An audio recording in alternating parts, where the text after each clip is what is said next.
Hey guys, what's up? Today we're going to be trying something a little bit new because, as you noticed, we did not run our. So the way we're going to start it, I am going to go into telling you guys what the topics are going to be first and foremost, and then we're going to run the intro, and then SOONIE's going to come in. So just bear with us for a second because we're trying this a different way. Just to see if it helps our algorithm and people joining a little bit better. Yeah, so today, if you guys haven't already read our subject below our description, we're going to be talking about Candace Owens. This is a really big trending topic today. Well, it's been since she announced that she has been baptized Catholic. The internet is losing its mind. They don't know what to do. Oh my God, how could she do this? Blah, blah, blah, blah, blah. It's amazing that we can even talk about this because SOONIE is quite literally on strike because she refuses to even look at what Candace posts. Until she schedules this debate she's supposed to have with Ben Shapiro. Then we're going to be talking about Joe Biden. He's going to be giving the commencement speech at a Black college. Go figure. So we'll talk about that. Then we're going to talk about John Legend. He did an interview with redhead Jen Psaki and proceeded to make some statements. He was on there talking about, I think, prison reform or bail reform, and he made some statements about Trump being a racist to his core. So we'll talk about that. We're going to talk about the TikTok ban and the little interesting facts that you guys may not know about the TikTok ban and why it is most certainly going to happen. So prepare yourselves if you make your income on TikTok. Then we're going to talk about Brittney Griner. She was crying, y'all. She was crying on the news about how tough it was to be in the Russian prison. Okay, so we definitely got to talk about that.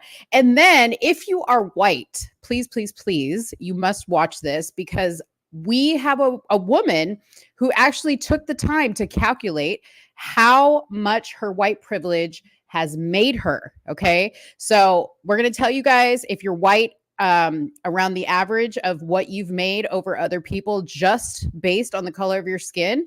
I think it's very interesting and I think it deserves a discussion. So make sure you hit that like button. Make sure you hit that subscribe button. Definitely drop a comment and let us know where you're watching from and if this is your first time, and get ready to start the show.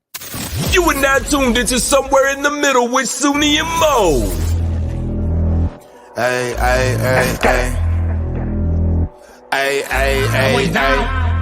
Hey, Don on the beat. Hey, I got so many ops. Everywhere I go, I got so many ops. so many ops. I know they plotting against me. I know it's hate, they wanna kill me, but please don't tempt me, cause I got so many Glocks. Hey, ain't none of them empty. Jesus said they would hate me too. That's how I know it's envy. I got so many ops. Hey, we're back. We're both back. I just want to say that was pretty badass. Was it? You just did it look that good? on the whim. That looked super good. It was a good Same. idea. I wouldn't SOONIE have been came able to up. pull that off. Something would have went left. Well, you came up with the idea. That was half the battle. I did. I just See, executed great it. minds work alike, man. I mean, great minds work alike and they work together. Yeah, What's up, y'all? Let us know in the comments if you guys like that, because now we can just kind of jump right into it. You know what I mean? In topics. Yeah. Yeah, we can jump right into it. So, yeah. it's a First, good thing. we got to do some in-house work. YouTube is doing a great job of censoring, bro. Please, can you guys do me a favor? Hit the share button if you're on Facebook.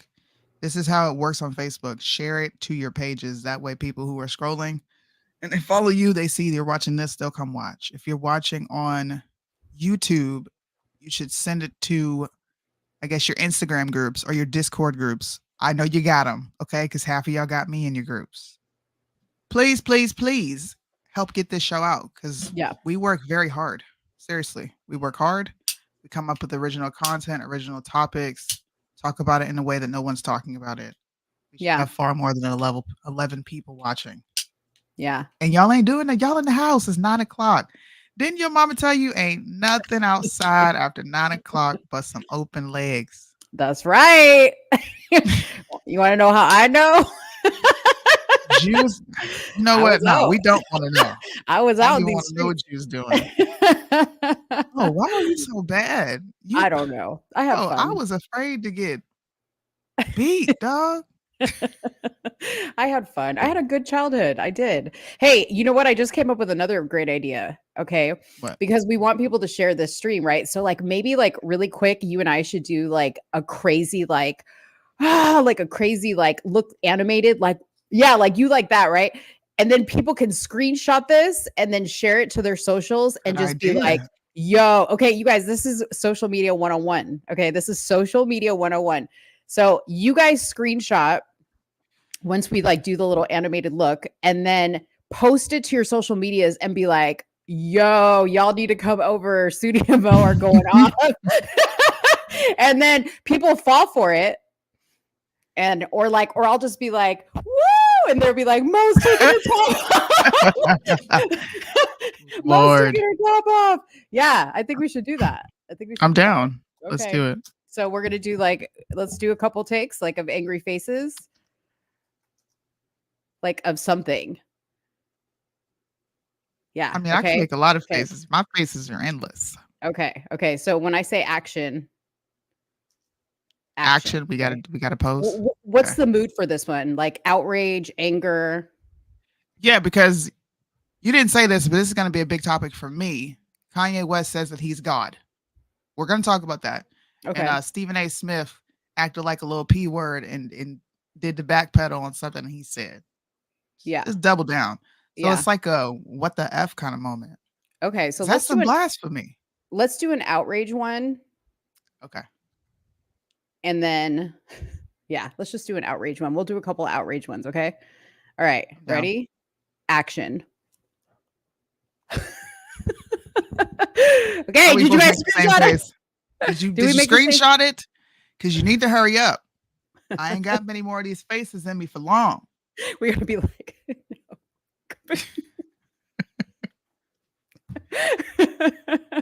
Yeah, do that. Ready, set, action. What?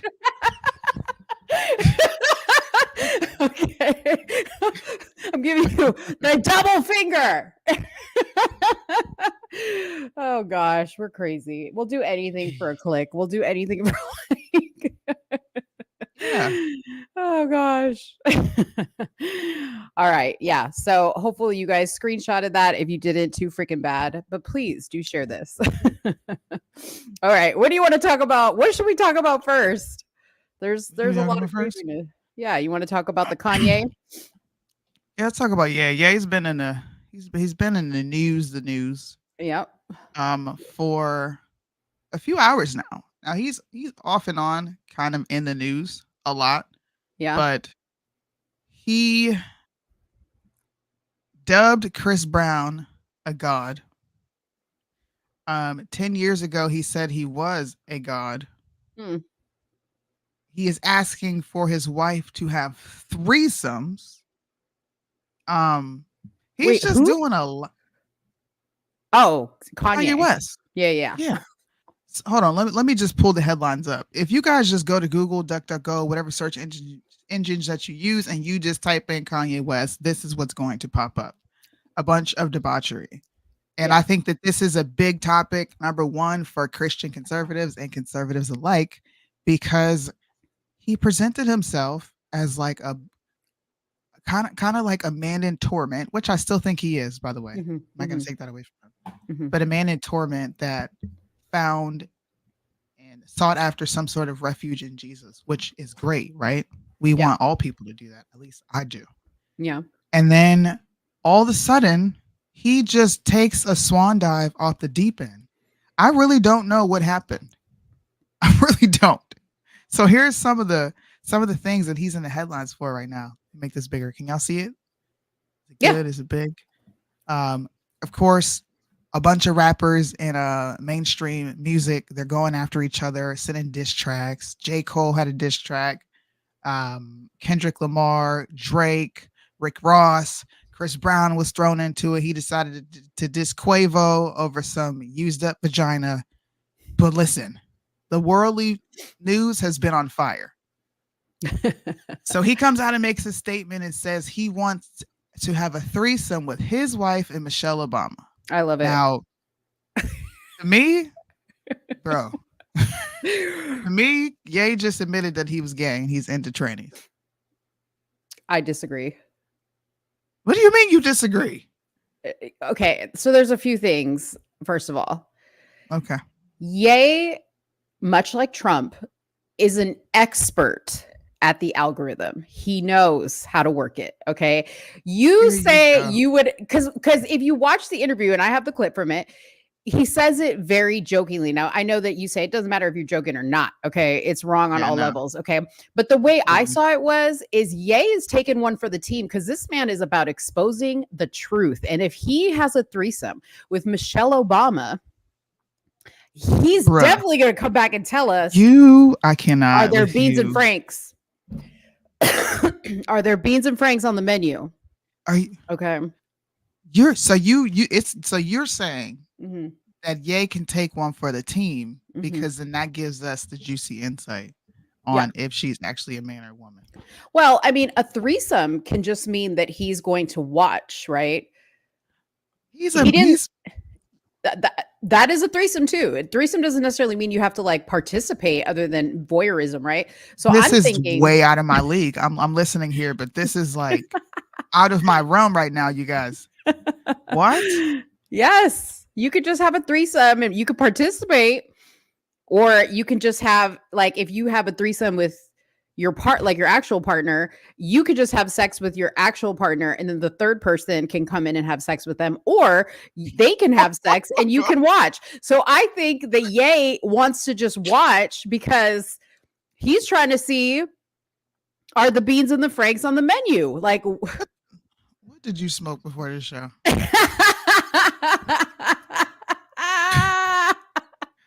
What the fuck did you smoke before this show? I didn't smoke. This is like you just pulled that from the crack of your ass. What? I'm just saying. But I'm okay, just look, but I'm not disagreeing with you, right? He knows how to work the algorithm. See, listen, I'm not saying that you're wrong. I'm saying I think you're offering him a life jacket right now and trying to make sense of this very illogical thing that he listen, the guy has been putting his wife on Front Street for months now. He has her walking around naked, then he's got her covered with a big bear jacket. I don't know if it's like fashion or what it is, but it's weird, okay? It's not weird. Normal. And it's not becoming of someone who says that they are a follower of Christ. Now he has sense. Exactly. Yeah. He has since come out and said something completely different. You know, that Jesus let him down. Whoop-de whoop-de-boo. To me, you're just being a crybaby. Yeah. Like right here, this article where he says he has his issues with Jesus. And Jesus wasn't there in his darkest hour. He was there. He had to, the pieces and put his own life back together. But I want you to run the clip of him actually saying it. Now you're saying he's saying it in a playful way. Yeah. Hold on. Let's see it. Okay, let's see. Here we go. Hold on. Don't have a threesome with. You can pick anyone in the world. There's just one person. I think I know what you're thinking, but I'm not even gonna say no names. I just want to see what you would think. Michelle Obama. Gotta fuck the president's wife.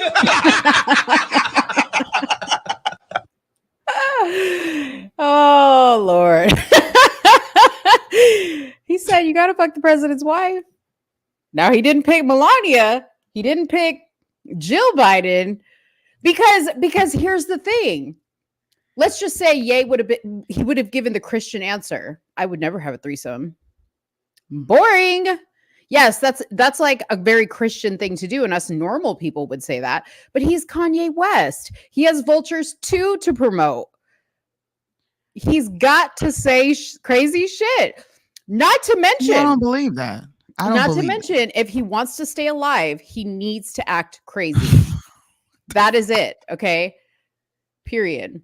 If he wants to stay alive, he needs to act crazy. That just follow me. Okay. Anybody who stands 10 toes down with how they rationally think either gets killed, mysteriously unalives themselves, disappears, or has like a heart attack, right? Now, if you act crazy, a la Britney Spears, a la Kanye West, a la Wendy Williams, guess what? You get to stay alive because the whole world deems you as crazy. So they ain't got nothing to worry about. All right. See this. Look, when I met Mo and she told me her associations, okay, the little dingers in my head went off. This is no BS. I think I told you the story and we had a laugh about it. She told me some stuff and I was like, bro, what if this is my handler? Because you have a way of rationalizing the crazy shit in Hollywood that I could never imagine. You just said these people are pretending to be crazy so that they can stay alive. This makes me feel like you have some insider information that we don't know how. Okay, you want to hear something crazier? Yes, I do. Okay, so hold on. Let me get the name because this is somebody you know, but I can't remember her name. Okay, so I hope Jerron is not listening right now. Why? I hope he's not listening, okay? Because all right. Do you know who is friends with Jerron? Who? Claudia Jordan. Yes, I know her. Okay. So Claudia Jordan was recently mentioned in the by Jaguar, right? Yes, right? Talking about how she knows about all the shit happening, right? Yeah. Okay. So I started to think about something. I was like, Jerron really came to me out of nowhere.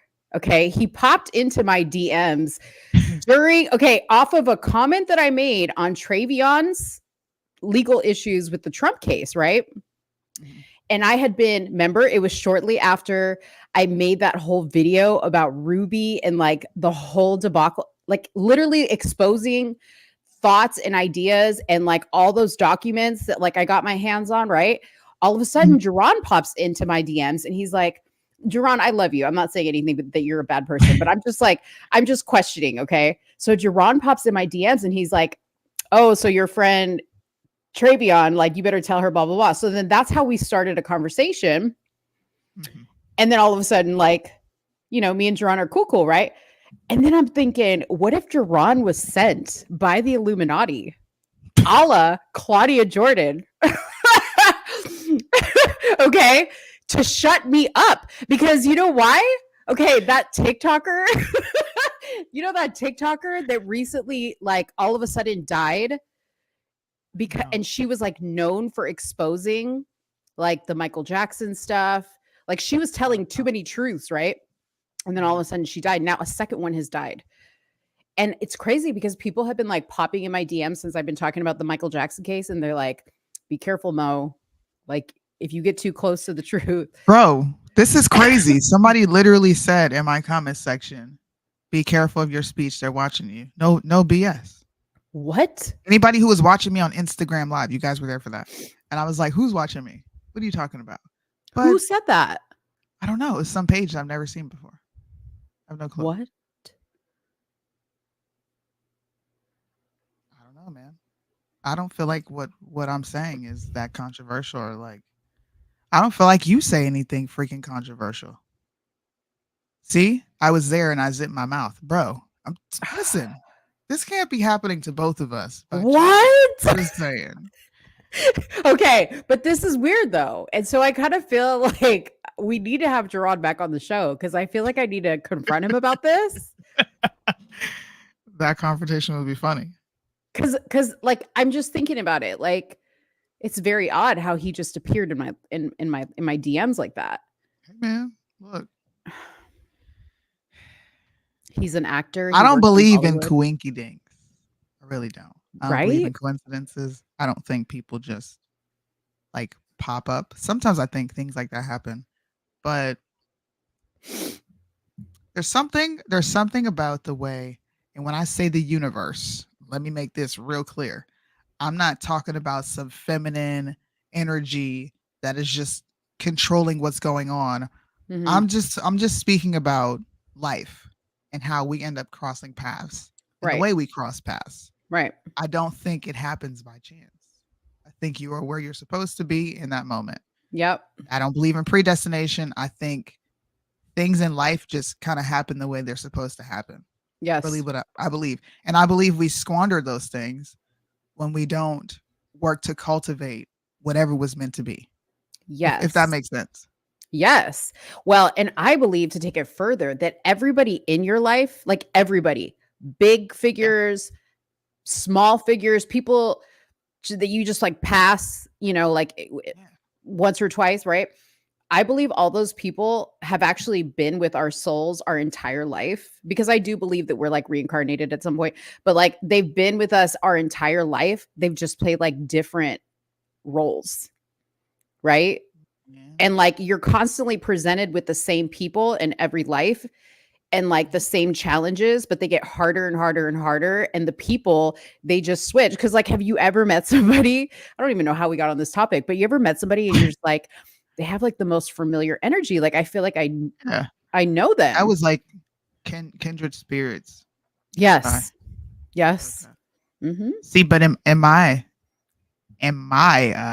upbringing and like my foundation and background, that's something very demonic, because demons present themselves as something familiar in order to do whatever madness they're trying to do. But either way, I get what you're saying about Ye, because that's what we were talking about, and that's how we got here, because you just asked that. Yeah. I get what you're saying. It makes sense. But at the same time, I don't think that that's the culprit every time.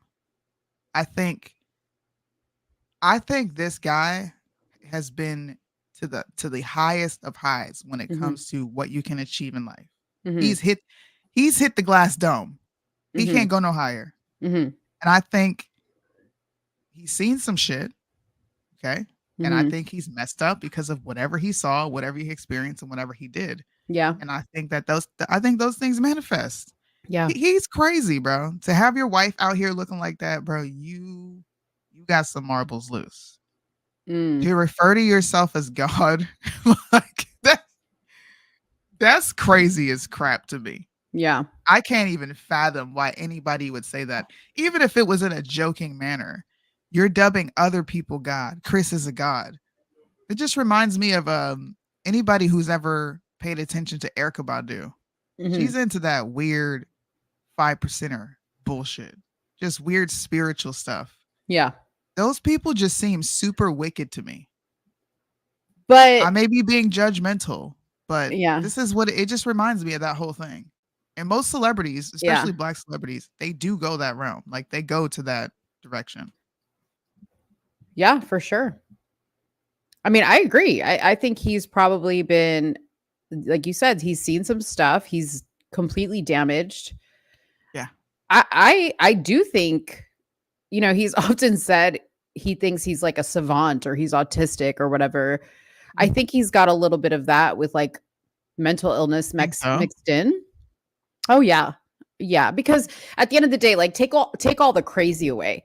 He's an artistic genius when it comes to like music. You know what I mean? Like, I think when you just look at it that way, he has to have something else, like a very special something about him that can only be given to you by God. But yeah, I mean, it is really weird, because I think at one time I remember him telling Kim, like, put your titties away. Like, exactly. No wife of mine is going to dress like this. And she was like, what do you mean? You created me. Like, you made me dress like this because you said that I needed, remember when she was like in her phase of just like dressing super scandalous, and then he wanted her to cover up. And now his wife, Bianca, is like all over the streets. My God, it's amazing if you see her in anything that covers her skin. And even if it does, it's like see-through, It's odd. It is really I don't odd. know. I'm gonna say what people hate to hear, but it's my contribution. He needs thoughts and prayers, bro. I don't know what that dude is going through. Yeah. I hope he finds it and he rectifies it. But I just think he's a slave to this industry. Yeah. And I think he had a moment of being like, you know what? I'm gonna bust out of it. I'm not doing this no more. Yeah. And I think the bank situation, losing Yeezy, probably losing his family, only having limited access to his kids, on Mhm. top of media. I don't know, bro. I, Yeah. I think he's a little tapped right now. Yeah. Did he posted this? Well, this is why I brought this up because he posted this in 2022. This was when he was in Okay. his Christian phase, and he said, you can see it. Remove any and all forms of pornography from Twitter and every platform. Pornography is the product of pedophilia. When grown men look at porn, they are watching someone's daughter relive trauma for money. Well, the way he's got his wife looking around is pretty much pornographic. I mean, men are looking at her body, right? So it's weird. Shout out to Bryson. His comment said that's when he had God. Oh, is that what he said in this? He said it here? Bryson typed it. Yeah. Lord. Yeah. So anyways, but this is the platform that posted like all the clips Yeah. from that interview, and it was on the Download podcast. I believe the full interview is up. I haven't watched it. Yeah. Yeah. So I watched a little bit of it. I don't know. I've got a very short attention span. yeah. And he wasn't saying anything that was really grabbing me to the point where I want to listen. Yeah. Honestly, you need to go back to the drawing board and try again. Yeah, because this ain't it, pimp. Promise you. Is this true? Is what true? TikTok Breaking banning news: TikTok has just been banned through the Senate. Now look, damn, Cyrus, you just ruined it for the audience. Good What God. happened? Were you going to break that news? I was. So TikTok is gone? Listen, TikTok. I guess we can get into the legislation if you're ready for that. Let's go. We're kind of being forced out of it. So yes, the news is true. Congress is finally set to approve a TikTok ban, right? But they are giving an extended amount of time for them to sell, and this might not go into effect right away as far as the bill goes. Okay. So this is what MSN is saying. I like their news sometimes. They're pretty. Sometimes they could be objective, and other times they're like, eh. But anyways, how soon could a potential ban take effect? It could probably take several years from now. According to the statute's language, ByteDance would have 9 months to divest and find an American buyer for TikTok once the bill is signed into law. On top of that, the president can push back the deadline by an additional 90 days. That means without sale, the soonest TikTok could shut down in the U.S. would be more than a year from now, which is what I was talking about when I said they're probably going to give them a year to sell, in which an American buyer will step up. If ByteDance sues to block the implementation of the statute, which it has said it would do, the ban will be taken up by D.C. Circuit Court of Appeals, according to Isaac Boltansky, the director of policy for financial services and firm. So, yeah, the TikTok ban is taking place. But what's important is that you read the legislation. Me and Mo were talking about legislation this morning and what was actually in this legislation and why it was already going to pass. It's going to pass because both sides are coming to this bipartisan, vibe to where I'm going to give you what you want. You give me what I want. We'll come together on this. They're going to do it on TikTok. They're going to do it on a future. This is something that will be in the news a lot. Motion to vacate is another one that they're going to be negotiating and coming in agreements together to potentially, I think this is to save his own ass, Mike Johnson, because this is the Speaker of the House, the one who is negotiating all these things, coming up with these deals. But TikTok is going to do what it does. If you guys really think they're going to let TikTok go without proposing a buyer, I would say you don't understand how our government is so interested in what we have to do that, all the reasons that they said TikTok couldn't be in existence. And I read some of the reasons that they're saying that this app is very dangerous. Okay. Which is crazy. They listed sexual behavior as one of them. one of the main reasons why this is dangerous in China's hands. I started to question myself, why would sexual behavior be something that you're worried about? Like, what's the problem? And why To just on me, TikTok? and why just on TikTok? Because these Mhm. things exist on Instagram, they exist on Facebook. They just want to know any and everything about you. Number one, I think so that they can. Somebody said this a couple days ago. I can't remember who it was. But they like to blackmail politicians into doing whatever the fuck they want them to do. I think it's Mhm. surveillance, Mhm. period. I don't even have a number system. I think they just want to be able to surveil us even more. And this cannot exist in China's hands. Yes, Facebook is watching us, Instagram is watching us. But TikTok, when it has access to your sexual behaviors, meaning if you watch a sexually charged video Mhm. or you tend to follow OnlyFans, they have that behavior about you. That is freaking weird. Yeah. China can't have it, but America can. Mhm. That was very strange to me. Give me a second. I'm gonna actually pull up the bill so y'all can see what I'm talking about. It was crazy reading it. I was laying down reading this like this. Oh my God, are you kidding me? What the F? My exact sentiments reading this bill. Yeah. One second. I mean, man, if anything, I may just have to buy stock in TikTok or ByteDance because seriously, because the hashtag of like don't take away our voice or something like that on TikTok is like going to be trending. And a user at Dad's Life Jason tweeted to his 13.8 million followers, or not tweeted, but he posted on TikTok to his 13.8 million followers. We have to make noise so that they don't take our voice away. Okay. Mhm. So what that's going to do is it's going to push an enormous amount of people to go to TikTok once they understand that this isn't necessarily going to go away like that it all is Mhm. based on, like what you said, a bunch of other factors of, Mhm.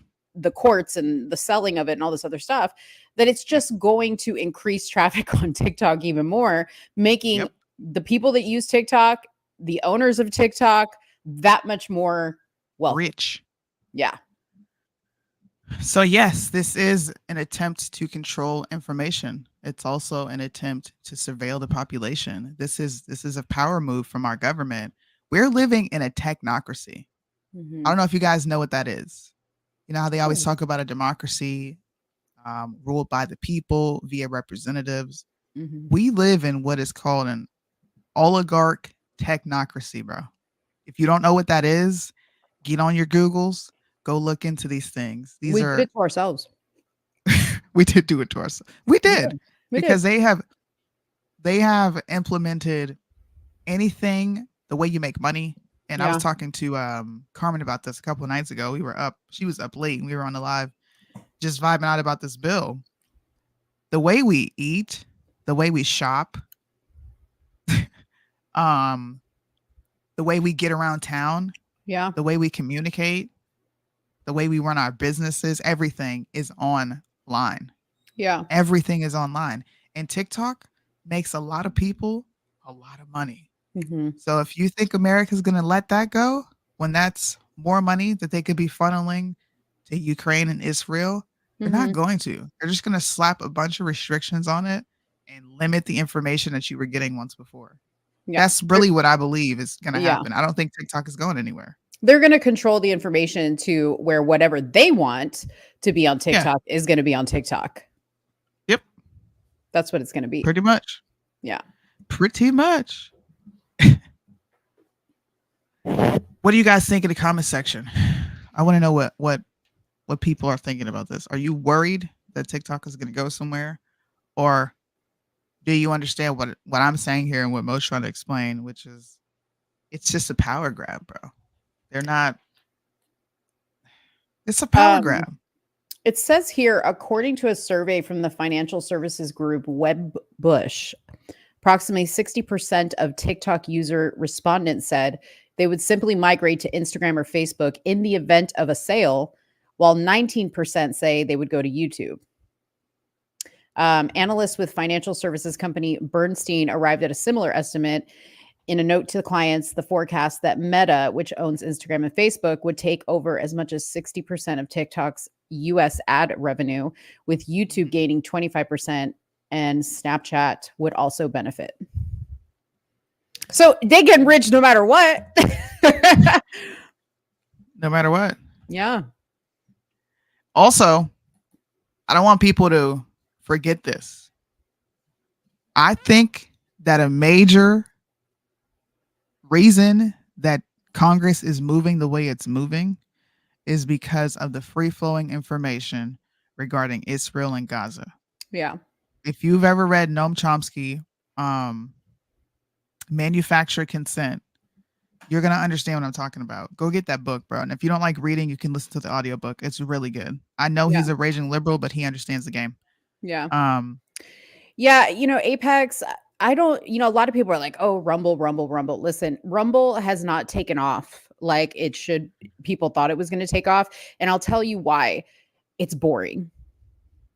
Okay. All you can get on Rumble, I think so. I mean, it's kind of like, Podcast Central, right? Yeah. Like people are into short form content. They want access to information and they want it quickly. So where platforms like YouTube and Instagram and Facebook and TikTok really excel and Rumble does not, is they have a lot of short form funny content, whereas Rumble does not. It's a little bit more serious. A lot of conservatives are on there. And I don't think it really appeals to both sides. And you need to have a platform where there is a diverse of opinions. And I don't really feel like Rumble has that. I mean, you would know more than I do because I was on Rumble, but it was only for our situation when I was setting up different platforms to see how it was going to work. Yeah. And I watch videos that are banned on YouTube. Yeah. I guess, but that's all I use it for. I don't use it for anything else other than watching banned content that doesn't exist on YouTube because you're right. Yeah. YouTube, it has music. It has, your favorite content creators. Like I was just listening to School for Prophets. He does different breakdowns of different churches and denominations. Mm-hmm. That's not on Rumble. That's on YouTube. So I agree with that. Yeah. A commie move? Oh, for sure. There was a lot of communist crap in this bill. Hopefully it'll let me pull it up. For some reason it's not opening on my end. I had the PDF, but dude, I'll give you a really good example. Okay. Like we have great shows every Tuesday and Friday with lots of great information. I post 1 3-minute video about a wax person finding shit in somebody's asshole, and that gets 1,000 views in 3 days. Yep. You see what I'm saying? Like, and you guys, like, blame who you want to blame, but we're all to blame because we all like that short form content. Okay. Yeah. My friend Heather's on here. Okay. We don't share between all of us these like long, hey, go watch this podcast. No, it's like TikToks all day long, like funny things all day long. That's what people want to see. People go to the internet to laugh and to get really quick little, grabs, like that Kanye interview of him saying he's going to have a threesome with Michelle Obama, because nobody's going to go watch the whole interview. Watch the whole thing. We're going to, but they're just like, I can see everything I need to in the shorts. Yeah. Well, SOONIE, they don't even read legislation. You think they're going to read a book. You know what? It's always been some solid advice to plant the seed and someone else has to water it. Yeah. You might go read the book. Mo might get bored one day and say, let me go read Noam Chomsky, or let me go listen to this audiobook while I'm doing shit. So it doesn't matter. If they don't read a book or they choose to read the book, it really doesn't matter to me. And honestly, if you don't want to read the book, I would rather you come listen to credible sources here. Right. So if you ain't got to read it, just come on back every Tuesday and every Friday, and I'm going to help you understand what's going on. So another part of this bill that I think people should be deeply disturbed by, because I was deeply disturbed, is, in my opinion, America's attempt at really pushing communism, which is something that they claim to be fighting against. And of course, this current administration gives all of us commie vibes, but it was the This is the bill that they just agreed upon, but the repurposing of Russian sovereign assets, which to me is like, why is that our place? They're not attacking us. They're not attacking someone that's really an ally or a part of NATO. So why are we having this visceral response for Russia? It didn't make sense to me. So I decided to dig into this bill and read it. I'm not going to read all of it because it's long.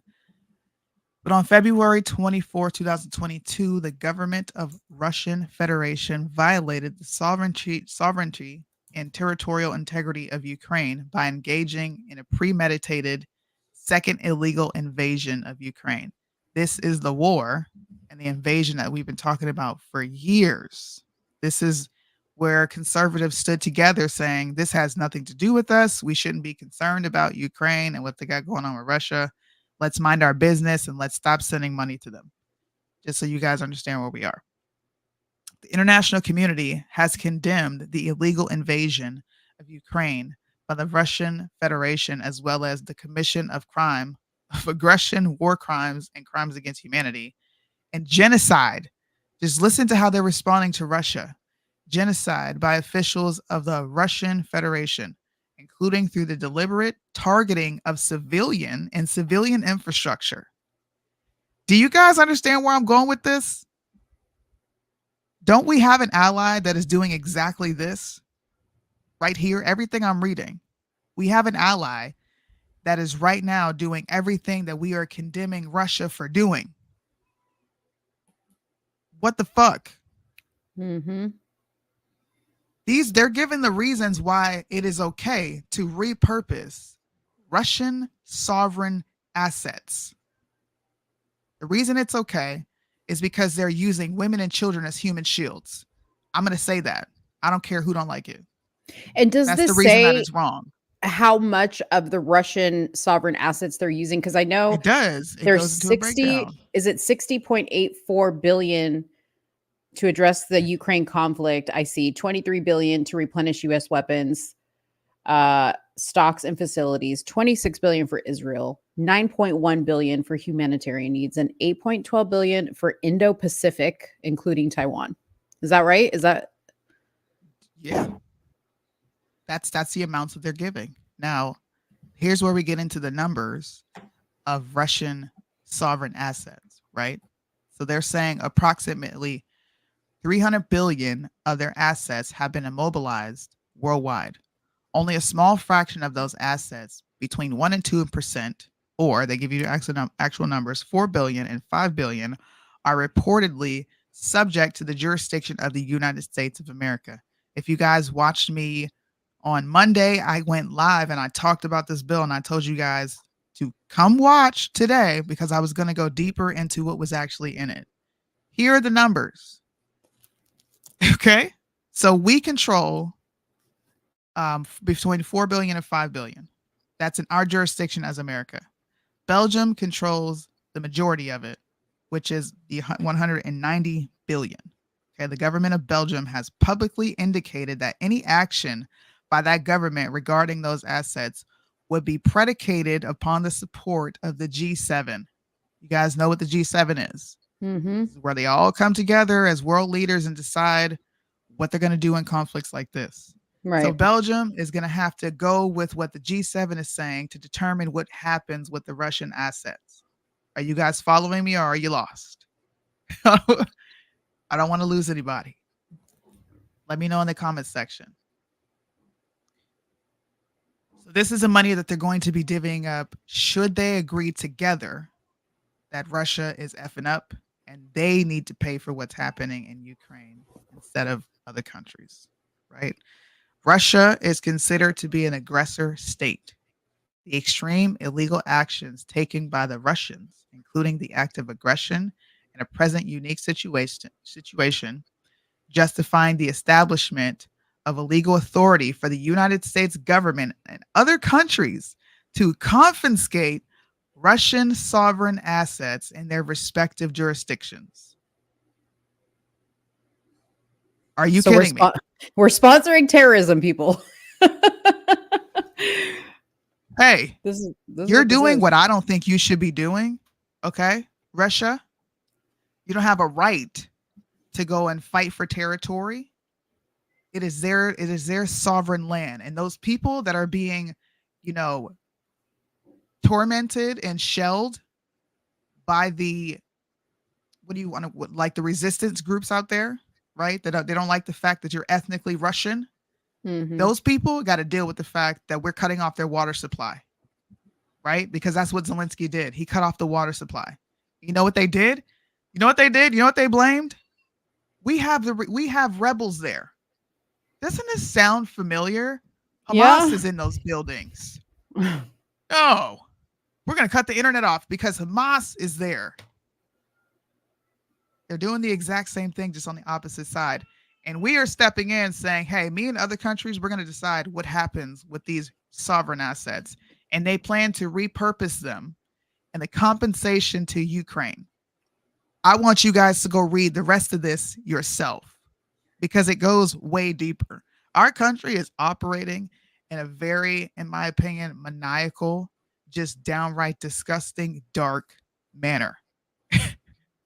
It is crazy to go play bully to another country and then grab other countries to play bully with you when we're not even being held accountable in that manner.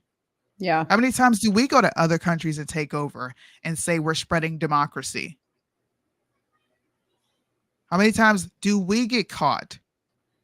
I'll say it more so happened in the 20-year war that we just got out of, which is the war on terror.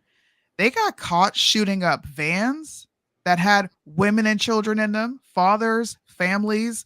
Joe Biden just sent the drone strike to somehow answer for what happened at the with the Kabul airport, where they were pulling out and those 13 soldiers got bombed.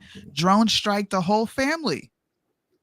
So does Iran now get to come together with everybody else and say, hey, we're gonna go ahead and confiscate all the assets that we have jurisdiction over? And Belgium, yeah, all of us at the G7 summit, we're gonna take what's ours. What the what? There's no way you're doing that to America. And there's no way that anybody in the country would settle for something like that. Yeah. Bro, we live in a crazy time. Go read this piece of legislation, please. And what's crazy is the whole TikTok thing that we were just talking about is lumped into this. Okay. that's how you get shit to pass is you throw a little line in there and here it is. Okay. It says separately, the package includes proposals that allow the U.S. to seize from Russian central bank assets, which is what SOONIE was just saying, to rebuild Ukraine and impose sanctions on Iran, Russia, and China, as well as provisions that the China-based owner of the popular video app TikTok sells its stake within a year or faces a U.S. ban. Like, did anybody in Congress go, wait, you just tried to slip to give us just the tip right there. That's called a game of just the tip, right? Yep.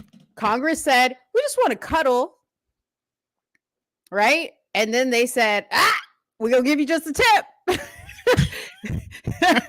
And then that's what they did. Okay. Who voted against this bill? Let's see. Who voted against it? Let's see. I think there were 27 nays. Yeah, let's see. The vote in which the aid package for Israel was passed was 366 to 58, had 37 Democrats and 21 Republicans in opposition. Al Jazeera's Patty Kolhan said that the Democrats who voted against the bill on Israel were very vocal in their criticism of the Israeli prime minister. The numbers might not sound like a lot, but this is really remarkable. It would be unimaginable a day or two ago. I believe it shows a great shift in the Democratic Party. Interesting. Guys, let me know what you think in the chat. We got to keep the chat active. This is also how we get more people to watch. I want to know what you guys think in the chat. You're Americans, you function just like we do, which is why I enjoy doing this show, because I'm literally a housewife, military housewife. I'm a regular citizen just like you. I just have more time to sit down and read through these things. Are you guys aware a lot of the time of what's in this bill, or is it just the flashy headlines that grab you?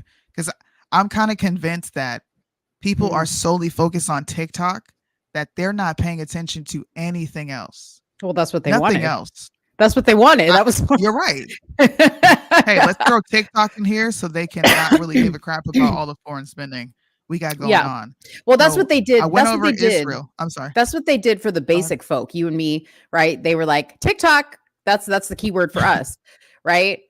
But they knew to throw TikTok in the small print, right? Yeah. And past that using what would grab Congress's attention, which is this bullshit. Absolutely. So I just went over Ukraine. Now I'm going to get into Israel. The bill provides $26.38 billion to support Israel. By the way, if you want to know the total we're at for Ukraine at this moment, as you said, the compensation, we are at $143 billion. this is crazy. That is the amount we are at right now. 123 billion. I mean, 43 billion. I'm sorry. So Israel is about to get 26.38 billion to reimburse U.S. military operations in response to recent attacks and provide humanitarian assistance to civilian victims of conflicts worldwide, including Palestinians in Gaza. This is another conversation that we had off camera. I like to use Mo as like a buffer. This is crazy. Listen to this. Some 5.2 billion will go towards replenishing and expanding Israel's missile and rocket defense system. Another 3.5 billion will go to purchasing advanced weapon systems. 1 billion to enhance weapon production. 4.4 billion for other supplies and services provided to Israel. Humanitarian aid package totals 9.15 billion. But listen to this. It prohibits funds to the United Nations work relief and work agencies which provide support to Palestinian refugees. Why are you prohibiting the funds that actually go and help the people? Mm-hmm. This is why I was having that conversation with you earlier. Where is this money going? Right. Oh, we lost your sound.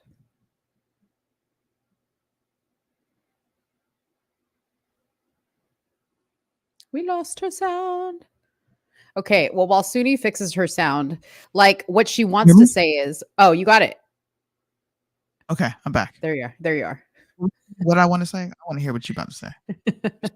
What she wants to say is how the fuck does it take billions of dollars, okay, to revitalize a country that was a piece of fucking shit to begin with?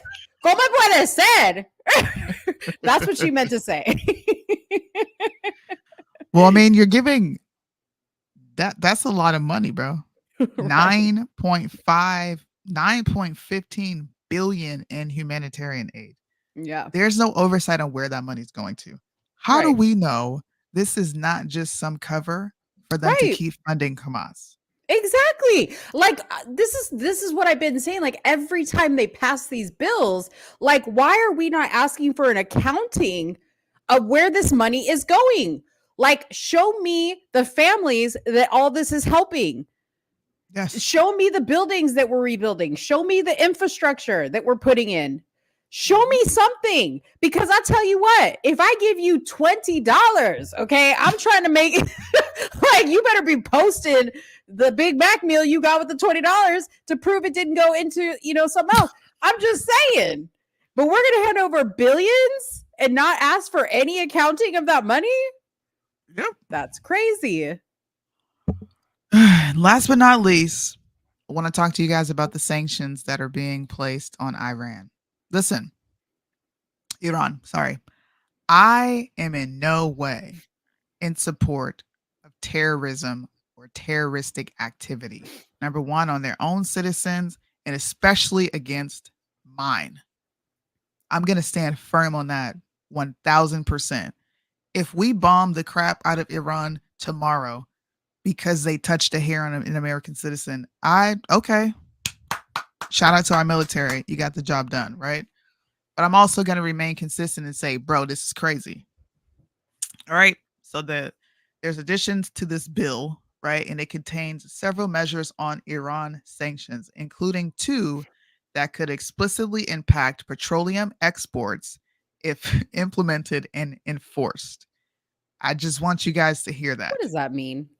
What does What that? does that Can you mean? yeah, dumb that down for me. What does that mean? So And then I have a mind of Moism to go with the petroleum. look, since you decided to fire back at Israel, now you're about to fuck around and find out. And we're about to wreak havoc on the way you make your money. Now that petroleum that you export to make moolah, okay, we about to shut that down. Okay. That's what he said. So hear me out. And I'm sorry to keep interrupting because you have a very serious topic here, but I'm trying to keep people entertained. But this is a very serious question that I had today. Yes. Okay. So on my Nextdoor app, somebody posted that they went to go gas up at a gas station that was nearby me. And then all of a sudden they had been gassing up there, and all of a sudden their car was having issues. So they took it to the dealer, and the dealer was like, "You're only supposed to put premium gas in this car." And the guy's like, "Yeah, duh. I've had this car for years. That's all I've been putting into it." And the guy's like, "Well, we tested the fuel and this is not premium fuel." So then I was like, what the fuck?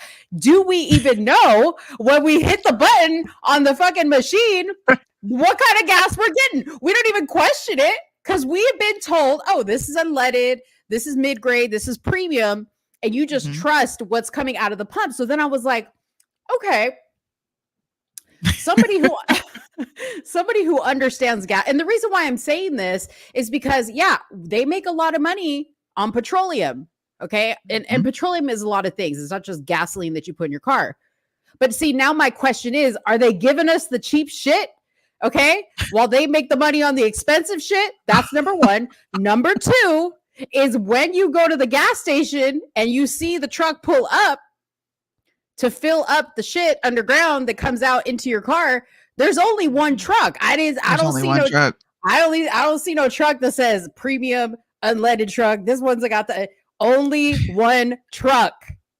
So this whole time, I'm just telling y'all, we have been trusting that we're getting all this certain type of gas. And it's getting worse, people. I'm telling you right now, they putting funny gas in there. You just wait and see. That was a good Mind of Mo moment. Thanks for bringing that back. One truck. Yeah. Sorry, y'all. I needed to eat something real quick. So that's what that means. Now we already have sanctions on their oil exports over its nuclear program, but the shipments have risen among a strong demand from China. So pretty much Iran, we're going to really mess with the way you make money. Okay? And we're going to irritate you so much that we put ourselves back into a war by proxy of Israel. I think I was saying this for a number of years. There is going to be a war by proxy. I don't know if it'll be on the scale of World War III. Yeah. I know a lot of people speak on that. I've spoken on it several times. I don't know if it'll be like that, but I believe there's going to be another war. I don't know when it's going to happen, but if they keep screwing around with these countries that already don't care, okay, and feel like we are the devil reincarnated, we're going to be into another conflict. These folks already hate us. Yeah. Are you about to say, oh, them exports, oh, that's going to sanction just because China's been coming to you more. Right. Now, this is a badass move from America. They're telling people F around and find out. This would happen. Right.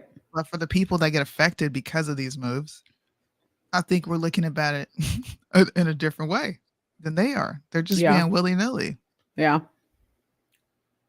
Feels like we're just cogs in a machine to a lot of politicians and people that run our government. Yeah. We're just a necessary, we are just here for their use and their disposal. That's really what it comes down to. And that's a somber reality. Yeah. But when you read bills like this and you read the sanctions that they're imposing, and then you hear about a bombing that occurs, and then you have family members that get deployed because they got to go clean up your fucking mess and all the shit that you're doing over in these other countries, it makes you think a little different. Yeah. Makes you think a little different. Certainly does. And SOONIE said, last week I said it. We should have never traded Nancy. We should have kept Nance. SOONIE said it today. She said, I'm sorry. We were better off with Nance. And you know what? I just look up there. We were. And and I said to SOONIE today, I was like, when that whole Nancy Pelosi thing went down, way too smooth. That shit happened so fast. Like they were like, we don't like Nancy. And then everybody voted and boom, the bitch was gone. How? How did that happen that quick? She'd been there forever. She'd been pulling the strings. Like, how did that? Nobody was like, wait a minute. This is a little too smooth for my liking. And she went quietly. And she went quietly, y'all. And you know what? You dumbass conservatives, not the ones here, but other ones, were like, yeah, we got her out. We won. Make America great again, dude. No, that's not. No, we lost. When something happens that easy, it's too good to be true. Yeah. And now they fiddle it around with these speakers. And when I say they, I mean our side, fiddling around with these speakers that I don't know what's going on. SOONIE, you should talk about that theory that Liddell had. The motion to vacate. Yeah. So I was talking about the legislation and how, it's bad. I mean, I still believe the legislation is bad at its foundation. Yeah. But Liddell presented more of a strategic mindset about it. If you have a rule set in place that is an old rule that was set in place. I think you said back in 1910 was the last time it was used against. Yep. I forgot who you said it was used against. Republican Speaker Joseph Cannon. FYI, the only time motion to vacate has been initiated by Republicans. Just saying. This is no lie. Ever. She did since a little history on it. Since 1910. So this is what's been happening since 1910, right? Fast forward, Kevin McCarthy gets into negotiations about implementing this rule that it should only take one person to trigger this, and it should go through if the motion to I'm sorry, my mind just drew. The motion to vacate will go through the House. It'll go through the House, and you have to have a majority, right? Mm-hmm. That's what it'll do. They are now negotiating to make new rules because now he is having his position threatened by what I like to call the radical conservatives. They almost operate as neocons. You guys know what a neocon is? It's pretty much a progressive that's liberal. That's what we're starting to see. I mean, a progressive that's so-called conservative. I'm so sorry. That's what we're starting to see in the conservative movement, right? So his job is up for grabs.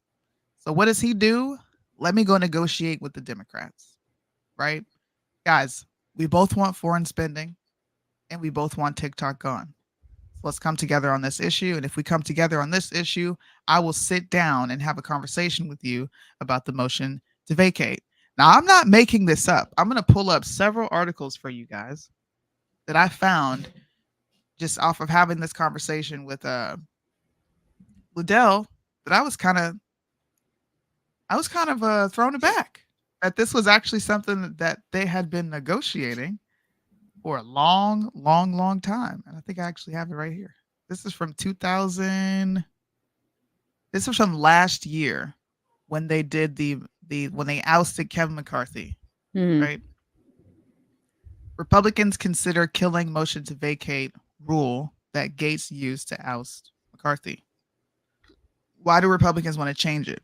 A potential vote on the next speaker could come as soon as next week, but the divide over whether to change the rule could not complicate the path to winning the gavel. Could complicate it, I'm sorry. Republican Carlos Jimenez, is that how you say it? Jimenez, Jimenez of Florida said that he would not support any candidate until there is a commitment on the reform rule. No one can govern effectively while being threatened by fringe hostage takers. He's talking about, I don't like what you've done, so motion to vacate. Right? That's what we see Marjorie Taylor Greene doing. That's what we saw Matt Gaetz doing, which I 100% agree. You shouldn't just be able to throw a tantrum. Excuse me.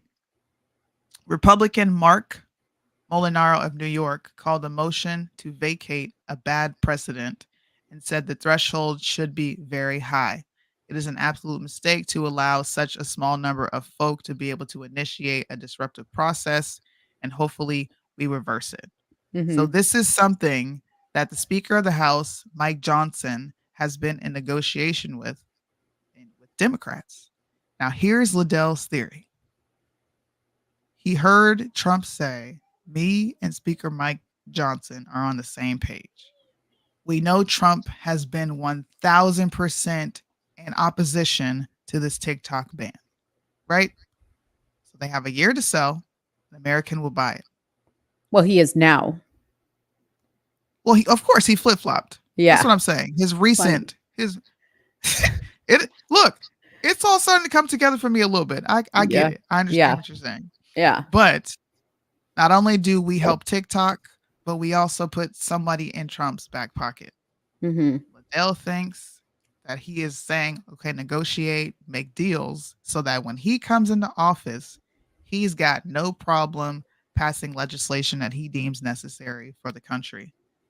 I think it is a very idealistic viewpoint. Risky. But I also think it is risky because Democrats could switch at the drop of a dime and decide to do something else. Right. But I also can see how something like that can go down given the piece of legislation that we just seen pass through when we've seen Congress arguing nonstop on foreign spending. Republicans have said we want no more Ukrainian spending. This is why they got rid of Kevin McCarthy to begin with. Mm-hmm. A new Speaker of the House comes in, one that you all wanted to be there, right? Because they did want Jim Jordan, but they got Mike Johnson. And he continues the trend of more spending to Ukraine. But at the end of the day, members of Congress are agreeing to these terms that you claim you don't want. Mm-hmm. You're agreeing. You're passing legislation that has both your spending and their spending in there. Mm-hmm. So Liddell thinks that this is a chess move and Trump's playing the long game. And the motion to vacate could actually help him in the long run because let's say it is a Speaker of the House that's in his back pocket. Democrats and Republicans are going to have to do more than just have one person go to the House and get the majority, which I agree with. It shouldn't be this easy. So maybe this is working in the country's favor. Maybe it's not. Maybe Liddell is a bit idealistic, and maybe I'm a bit pessimistic. Where I'm like, why would Democrats agree to this? Just off some spend, like would a spending bill really make them do something like this? Are they really that desperate to get money over to Ukraine? That's what's making me think. Well, yeah, because I think it's not just about getting money over to Ukraine. I think Ukraine has us in, and when I say us, via the trash that sits up at our, building up in Washington, and they sit, the Congress and the president, that have all these shady business deals with all these different companies and, people in Ukraine and the shit that they go over there and do and like all kinds of stuff. Like, I think it's more than just like, yeah, we really want to help these people. Like, we're humanitarians. No, Facts. It's about these people know something about these other people and they're trying to protect their ass. And that's why they're doing this type of stuff. But here's the thing about Liddell's theory for me is it's risky, number one. Number two, like, just fucking do something, man. Like I said to SOONIE, we've had the ball, okay? And we keep fumbling the fucking ball. Like, stop playing with our emotions, Smokey. Come on now. God. Come on. You said quit playing with my emotions. Well, you just quit playing with my emotions, Smokey, because here's the thing. Like, listen, Trump did great. You guys know I'm gonna vote for Trump. You guys know I love Trump. You guys know that I think right now he's the best option we have. Okay. Yeah. But don't start dicking around with these games, okay? Of today, this guy's the speaker. Today, this is the guy I endorse. Today, I made a phone call to Marjorie Taylor Greene and Matt Gaetz and told them to convince everybody there on the floor to get them to vote for this guy, right? Stop playing with us because these people, this is affecting us. the American people. And Trump, you run on the fact that you are running to protect America. You're running to make America great again. Like, don't use us as a pawn in whatever shit you got going on. Like, you were supposed to drain the swamp. Now I feel like you dipping your toe in it, bro. You know what I mean? Man. This legislation, y'all, the moves that are being made, it's politics. I actually found it, I'm gonna be honest with you. We were having the conversation and I was like, bro, this is what I needed. Because it gets a bit boring and like daunting reporting the same shit. I'm gonna be honest with you, like, bro, I'm sick of y'all doing this, and this. I don't want to be a complainer. I want to be somebody who can see the long game. So when we were talking, I was like, dang, now your mind unlocks. It's like cheat code. I was pulling up everything. I'm like, okay, they've been negotiating this here. Somebody brought up Hakeem Jeffries being a speaker in the future. This could be a move to solidify that. You never know. Like you just said, it could be this small thing like, hey, we passed this legislation through. Let's guarantee you a spot at speakership. Yeah. Because they're definitely moving forward in a very, in my opinion, bipartisan type of vibe. These last pieces of legislation that have been passed, they've come out and touted this bipartisan agreement. We have to come together. We can't. And they demonize the people who are like, no, we're going to stand still until we get what we want. It's coming to a head, you guys. You can't ignore it anymore. Yeah. It sure is. Crazy. It's craziness. What's our next topic? I'm glad I got that was kind of smooth. I like that transition. Thank you, Cyrus. You ruined it, but thank you, because I'm glad we got that out of the way. Oh, and you know what? The majority of the show. Cyrus's Apex. Yeah. Yeah. Let me go back to a comment you made, sir. Okay. Don't you dare try to bring reasoning into a mind of Mo. Okay. We let you slide with like ruining the last topic that SOONIE was just talking about that she wanted to bring in. But now you're going to try to tell me that there's multiple trucks that put gas in different tanks underground. Okay. No, I don't think so, sir. So you're just telling me that those trucks just like they arrive on different days? No.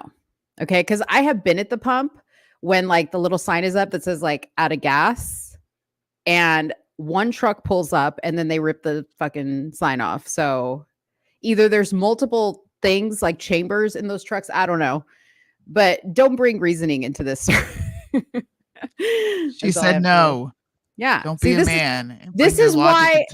Well, this is why like Mind of Mo was killed for a second, because I forget what the Mind of Mo was, but you guys like really just like killed my vibe and like stepped on my neck over like a question that I had about something. And then I was like, you know what? Then I'm not going to fucking do it anymore. Like, you guys want to have fun. You guys want to be all smart. You fucking know, like you think you fucking know it all. Okay. And I want to have questions and I want to ask the questions that I feel like other people are asking, but they're just not saying out loud. So I want to be that person. And then you smart people, I think it was like a math question. Then you smart people want to kill it with your intelligence and your know-it-all. I know it all. No, don't kill it. Wait a minute. Hold on. Now I feel personally attacked. No. Because you love Mind of Mo and you participate. You participate in my delusion and I appreciate that. So, but what I'm saying is like, don't like when I say Mind of Mo, that is that's like a warning sticker that whatever comes out of my mouth next is going to be completely crazy. So don't try to like rationalize it. Like, I know that you guys are really smart. You know, you guys know a lot of stuff, you know, like you're the Discord and all this other stuff. And you like talk to people in Discord and all this other stuff. But like, just let me do my, can she have her moment? Let me live. Don't step on my neck. Don't George Floyd me. Okay. On the Mind of Mo. Don't George Floyd me on the Mind of Mo. Oh, that response is funny as fuck, bro. She said that so proudly. Delusion Mo in full effect. Yeah, but I mean, I'm admitting you got a nickname. What's my nickname? I feel left out. Delusion Mo. That's like my hip hop rapper name. Delusion Mo. Oh man. Guys, we gotta do a shameless plug real quick. Okay. Mo, you're not on the wave yet. So I What? decided on behalf of us, right? Because Okay. you're not hopping on this Discord train yet. No. But there are several debate servers on Discord, bro. I'm gonna be dropping a link in here. And I'm being so serious. There's no drama in here. There is none of the craziness that I come to tell you guys. And I'm like, bro, I got a Discord story. Doesn't exist in this server. If you really want to go to a Discord debate server, I'm gonna drop the link right here in the chat. Go check out this server. This is actually a longtime follower of mine. He goes by the name of SOONIE. You guys see him pop up on here often. Oh yeah. Mm-hmm. He's got his own server now, and he has a lot of Christian-based, Orthodox Christian-based debates. What is it? Evolution. We talk about space in there. We get into politics. If y'all are looking for a cool debate server where you can just have the conversations that we're having here today, go check out their server. I like the logo. That's a really cool logo. It's a dope server. I like going in there. Now, It's wonder cool. we haven't seen SOONIE in a while here. He's doing his own he's definitely thing. in his server right now. Shameless plug. Somebody Okay. who's watching or somebody who's in there, let him know that I gave him a shout out. Yeah. He usually pops up in here. Go check that server out. Okay. Let's talk about Candace. Oh Lord. So SOONIE is in full Candace protest because she she basically said she muted Candace on Twitter or on X or whatever because like Candace is she's digging around and she's like dangling a carrot of this like potential debate between her and Ben Shapiro, and SOONIE hasn't heard anything about it, so she's like, I need to know what you know because you said you were going to tell us everything you know, and where's it at? Like, so SOONIE doesn't want to. She's hardly probably going to be interested in this, but regardless, so Candace posted on X, recently I made the decision to go home. There is, of course, so much more that went into this decision and that I plan to share in the future. SOONIE's like, come with it already. But for now, praise be to God for his gentle but relentless guiding of my heart towards truth. Quote, so do not fear, for I am with you. Do not be dismayed, for I am your God. I will strengthen you and help you. I will uphold you with my righteous right hand.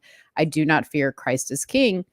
And here she is in the Catholic, I think she said it was the Apollos. I can never say the word. Apostolic? No. Apostolic Church? Apostolic Church? Yeah, something like that. What? She said something about the church. Okay. Apocalypse, not apocalyptic. Anyways, so her Twitter is like a mixture of welcome home, Candace. We're happy to have you. Like, you know, all kinds of people. And then there's people that are just like, oh my gosh, you don't realize the mistake you've made. Catholics are not Christians and blah, blah, blah, blah, blah. And then there's people going, well, her husband's a Catholic, and as a wife, it's your duty to conform to whatever your husband. Yes, exactly. Yep. So I believe that that's why she is ultimately, you know, why she got baptized in the Catholic Church. So this guy, John Root, says, praying you realize the error of this decision to join the Roman Catholic Church. For by grace you have been saved through faith, and this is not your own doing. It is the gift of God, not the result of works, so that no one may boast. Ephesians 2:8-9. So, what do you think, SOONIE? Apostolic. Yay. Oh, well, okay. I grew up apostolic pretty much, but I also grew up in a Baptist church that is heavily influenced by the Catholics. Yeah, the only thing I really have to say about this move is yuck. Like, ew. Yuck. But like you said, she's being a good wife. Yeah. She is raising her children the way her and her husband deem so. Yes. Look, she could be doing something different other than saying Christ is king. Mm-hmm. It's a win because Christ is truly king. Yes. But ill to the Catholic Church and their agenda, because the Roman Catholic Church also supports same-sex marriage. And I don't care what anybody says. You know, you're going to have the Orthodox people coming here. Well, he didn't outright come out and say he supports it. Listen, When you put a stamp of approval on any of that behavior, you are letting people know you're okay with it. I can love someone and still offer them correction. Love is correction. Love is I love you enough to tell you this is potentially going to send you to hell. That's love. Love is, hey, I don't want you to get smacked by a vehicle because you're drunk, so probably don't drive drunk. All this comes down to is friends don't let friends drive drunk. And Candace is drunk driving, but her husband is drunk driving with her. So if that's the avenue that they want to go down, then that's what they want to go down. They could go down saying, Christ is King. Amen. Hallelujah. Praise the Lord. God is good. Yeah.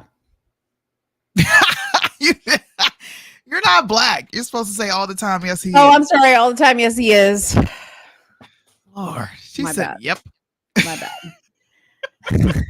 bad. See, I had the same. That's the mark, man. I had the same response Candace did. I was like, God is good. All the time. amen. Yes, he is. She's like, amen.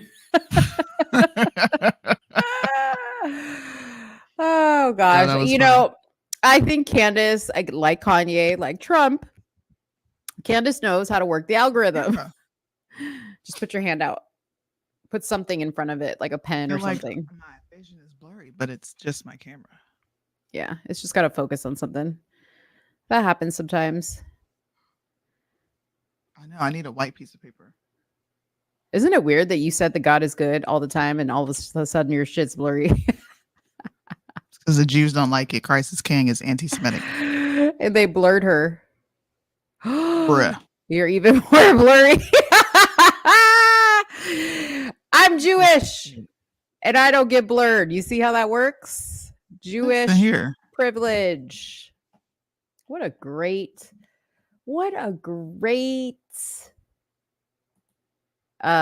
transition. She's coming back. What a great transition, me talking about my Jewish privilege, because yes, smash the like button. The other topic we had, a funny topic actually, a white author. You guys, if you're white, please pay attention, put your volumes up. She's back and black. She back and black. She black. All right. So, Soonie, I don't know if you heard about this, but a white author calculated just how much racism has benefited her. And here is what she found. First of all, let me show you the white author. Okay. Yeah, let me see. Show you. Okay. There she is. Okay. It's funny. She made all this money and I see a little hole in her sweater, but whatever. We're not going to talk about that. Okay. So CNN, this is a CNN article. Exactly how much racism benefited white Americans. So journalist, author Tracy McMillan did the math for us. Okay. The advantages she's gotten over her life from being white estimates to be around $371,934.30. That is crazy. Y'all white people are out here living fat, okay? To calculate that number, here's what she did. She tallied those benefits and divided them into two categories: a family bonus, which includes money her parents spent on her college tuition, education loans she got from her grandfather, and an inheritance, and a social bonus, which includes jobs, apartments, and access to credit that she's gotten in her life. So apparently, Soonie, you fact check us on this. If you don't have access to jobs, apartments, credit, okay, you don't. Okay, so that explains a lot. Okay, so those resources and capital, she concludes, wouldn't have been available to her if it wasn't for her race. So if she wasn't white, she would not have this. So she wrote a book called The White Bonus: 5 Families and the Cash Value of Racism in America. Okay. Wow. Through her investigative research, interviews, and personal recollections, McMillan examines how racism has shaped her life as well as the lives of 4 other white middle-class families. It was the one story about white people that she didn't even know goes into her life and all this stuff. So yeah, tell me what you think. Tell me I what you think think. that this is the most narcissistic piece of shit author that I've ever come across. Let me tell you about how awesome it is to be white. And I feel so bad that I'm white because listen, guys, let me tell you what things I got. I got that credit. You know that apartment that you said you couldn't get? I got that too. Yeah. And that job that you said you missed out on because you was black, I got that. My family left me an inheritance. All these amazing things have happened to me, and I wanted to total it all up so that you can see the amount that I'm worth Right. because I'm white. That's what I heard. And okay, you probably didn't hear this, but I caught on to it. She wants to add more to that total by writing a book about it and making money so that white people can figure out how they got so like rich, clearly by being racist. By being racist because they exist and they're white. And their family made smart decisions with the money, right? And decided to leave that money behind. Yeah. You were bored with life. You deserve the badge because bitch, you were bored as fuck. You wrote. Who is gonna read this? Why would anybody want to read about how great your white privilege is, except for other racist, narcissistic ass white people? Why do they care about themselves so much, bro? Like, I just don't get it. I don't know. There is so much more to humans that makes them interesting outside of being white. I'm sorry, but every apartment that I've wanted, you've that gotten. me and my husband I've gotten. The job that I wanted, I got. Yeah. The credit, I got it. Well, you clearly must be the exception among and every other black person I know. I haven't known one black person to not have apartments and credit and cars and whatever. They're not on welfare, so they all must be the exception. Yeah, like because all y'all black folks are broke. That's crazy that you bring this up because that server that I just shouted out I was battling with this white dude who was talking like that. He's like kind of like painting white people in this victim mentality, and I was like, bro, what is going on with you? It was odd. You know what I said to him before I knew it? I was like, I feel like I'm talking to a black person. And he said, oh, how dare you use black in a derogatory way? And I was like, I'm not. I'm just saying, you sound like the majority of black folks. Like, that was derogatory. Apparently it was derogatory to say that, man. Listen, it's a virus going around the white community. Right. Whether you are Republican or Democrat, bro, and y'all need to be healed from it in the name of Jesus. Yeah. You know, this is just a tip, but if you want to compete with the white bonus, which is the title of her book, somebody better hop on writing the book, The Black Bonus. Okay. Somebody better hop on that book. And then if you're Indian or Asian, write a book about your race as well, because everybody has a bonus. The pretty bonus, the short bonus, the tall bonus, right? I hit the genetic lottery bonus. There's all types. It's just so stupid.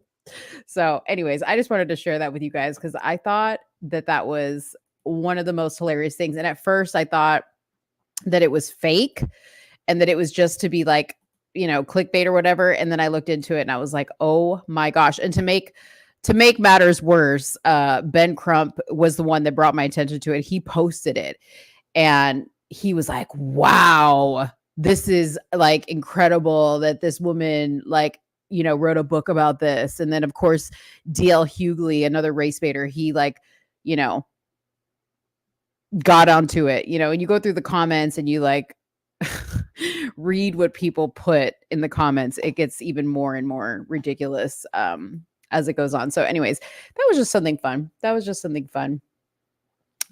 Okay, so since we're on the topic of race, let's talk about let me just get rid of what we've already talked about here so I don't have too many articles up and my computer doesn't slow down. And of course it just slowed down. All right. So President Joe Biden, if y'all can believe this one, President Joe Biden reportedly was chosen to be the commencement speaker for Moorehouse College. Did you hear about this, SOONIE? I did. Why? I don't know. So let's see what I don't it even says. care no more. I really don't. I don't give a fuck no more.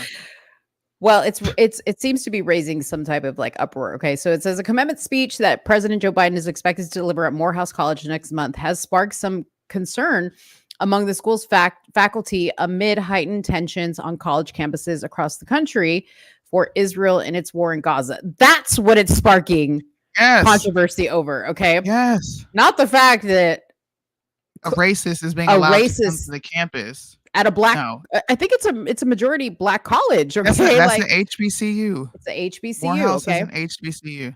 yeah. So on Tuesday, the White House announced that Biden will be delivering the May 19th commencement speech, but faculty at the school, one of the nation's prominent historically black colleges, expressed concerns about Biden's presence on campus after hearing rumors that he would deliver the commencement earlier this week. According to an email from Moorehouse and Senior Vice President of Academic Affairs, in the email, they write concerns, quote, prompted me to consult with elected faculty leaders, and those leaders expressed clearly that providing such a forum for a discussion would be valued by many faculty. The forum is scheduled for April 25th, according to the email, and will be just for faculty. So it'll be interesting. But I guess it says students also can engage in that. So it'll be interesting to see what comes out of that forum, because if it's going to be all about the Israel and Gaza thing, that's just stupid, because like, they should just be like, It's the new. Do you remember when I said this conflict is going to be a deciding factor in this presidential race? yeah, People were like, no, it's not. It's not going to be that big of a deal. Bro, it's not a big deal to you or I, because we already don't adopt that victim mentality. mhm, When black folks see other people who are brown being dogged out for people who are not brown, they're going to grow some sort of attachment to that. This is Yeah. why, matter of fact, since we're on this subject, let's pull up the polls. I love Okay. reading polls. I know Hey, it's while kind of you- boring to some people, but while you pull it up, I'm going to go make a quick urination sample. I'll be right bye. back. Bye. I'll be right back. Real clear politics. Listen, bro, if y'all want to look at polls and try to see exactly where the country is, how people are feeling about these candidates, go to Real Clear Politics, and they have live opinions, live questions, everything. They can tell you what they're talking about as far as Congress goes. This is actually where I come a lot of the time to get my news. So if you want to check this out, please check it out. But let's see. This was the primaries for Pennsylvania. Of course, Biden won. I mean, Trump and Biden won Pennsylvania primary. You stopped caring after Super Tuesday. But let's go over here and look at what was the latest thing we had. State of the Union polling. President's job approval. 40% approve, 55% disapprove. The country, direction of the country, if you guys can see that in the corner here. Love all this. Thank you for sharing. What was that site again you were talking about? Real Clear Politics. If you want to see how the country's trending now, don't take it at face value. Make sure you go into the poll and actually read how many people were polled. See if other polls are lining up with this specific poll. Do your due diligence, but it is realclearpolitics.com. I'll put it in a little banner across the bottom of the screen so you guys can see it. Excuse me. The country does not believe that Biden is taking it in a positive direction. They spoke, okay? It's right here in the bottom right-hand side of the screen. Probably the bottom left-hand side for you, but direction of country, right direction. Just 26% of Americans said they believe the country's going in the right direction. And an overwhelming 64% believe that the country is going down and squander. The main reason that people think this, and it'll give you even more details right here. I'm going to give you the main reason I think that people are saying this is specifically because of this war, the economy, and it's not even just the war and the economy, but social issues across the board. We are sending crazy amounts of money out of this country. We haven't fixed the border. We haven't fixed the economy, inflation, high gas prices, high food prices. You still have kids dealing with the LGBTQ bullshit in school, which no politician is paying attention to anymore. There's a lot of things that are happening that don't have the government's attention, but foreign spending is at the top. If you go to places like the Shade Room on social media, you go to places like Hollywood Unlocked, when they start talking about this stuff, you will see where a portion of the country is. And almost 95% of them are done with Sleepy Joe. Mm-hmm. They not interested in Sleepy Joe no more. Right here is where I was telling you guys to look for the poll data. You click on all these polls. You can see exactly what was asked on the poll, how many people were polled. Go research what's happening in this country. Please. Joe Biden freaking sucks. He is horrific. So that's why Black people are like, why are you inviting this man to our colleges when he has no problem with allowing the Israelis to kill Palestinians? Period. They identify with the struggle. We ain't even got, let me not even say that, bro, because we ain't even got the same struggle, bro. They identify with real victims. Put it that way. It's trauma bonding. We're not getting bombed. Speaking of identifying with the struggle, do you want to talk about Stephen A. Smith? Please, this is what I mean. Please, this is a direct example of what I'm talking about. We have the best transitions. I just want to say that. Do you want to bring it up, or do you want me to bring it up? I have it pulled up right here. Okay, You could pull up the other one, the video aftermath. I have the first video. You could pull up the aftermath of how he's responding to this first one. Okay. So you play actually the first shout one. out. Yeah, shout out to Right Wing Angel. I've actually been liking the things that he's posted. I've had to follow him back because he's had some pretty interesting topics that have come across my timeline. Yeah. From his page. Yeah. Say that. He has. Accountability is where everything needs to begin in this world. It's something I say quite often. I certainly never hesitate to hold folks accountable when mistakes or mishaps occur. So I'm certainly not about to run from it myself. I'm fully aware that I've been in the news over the last few days, paraded all over social media as well, after comments I made during my appearance on Fox News' Hannity last week with the one and only Sean Hannity himself. And I'm fully aware of the outcry that has ensued because of it. A lot of folks in Black America seem pretty pissed at me right now, from friends and loved ones to colleagues, contemporaries, and dare I say, even the NAACP itself. Quite a few folks were put off, if not flat out offended, after my words were interpreted as associating support for Trump from the Black community with all the legal issues he's facing. For that, I sincerely apologize. To be clear, my words were misconstrued. I'm stating right here for the record that my words were taken out of context, misrepresenting and depicting me in a way I found every bit as insulting and disrespectful as folks in Black America evidently felt about what they thought I said. Wow. But I'll own it anyway. Mm-hmm. Wow. See, notice he didn't take to the opportunity of explaining what they misconstrued about what he said, which is what he should have done. Because to tell you the truth, like I didn't agree, like when Trump said, oh, the Black community should resonate with me because, now I got a mugshot and this record, right? Like it wasn't right when Trump said it. It wasn't, I didn't hear the original one that Stephen A. Smith said, but don't step off your square that damn well you stand on because your masters told you better retract your shit.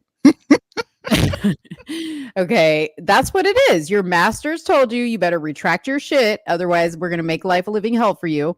So he did, because he didn't take the opportunity to be like, let me make myself. This is what I meant. This is what I meant. Yeah.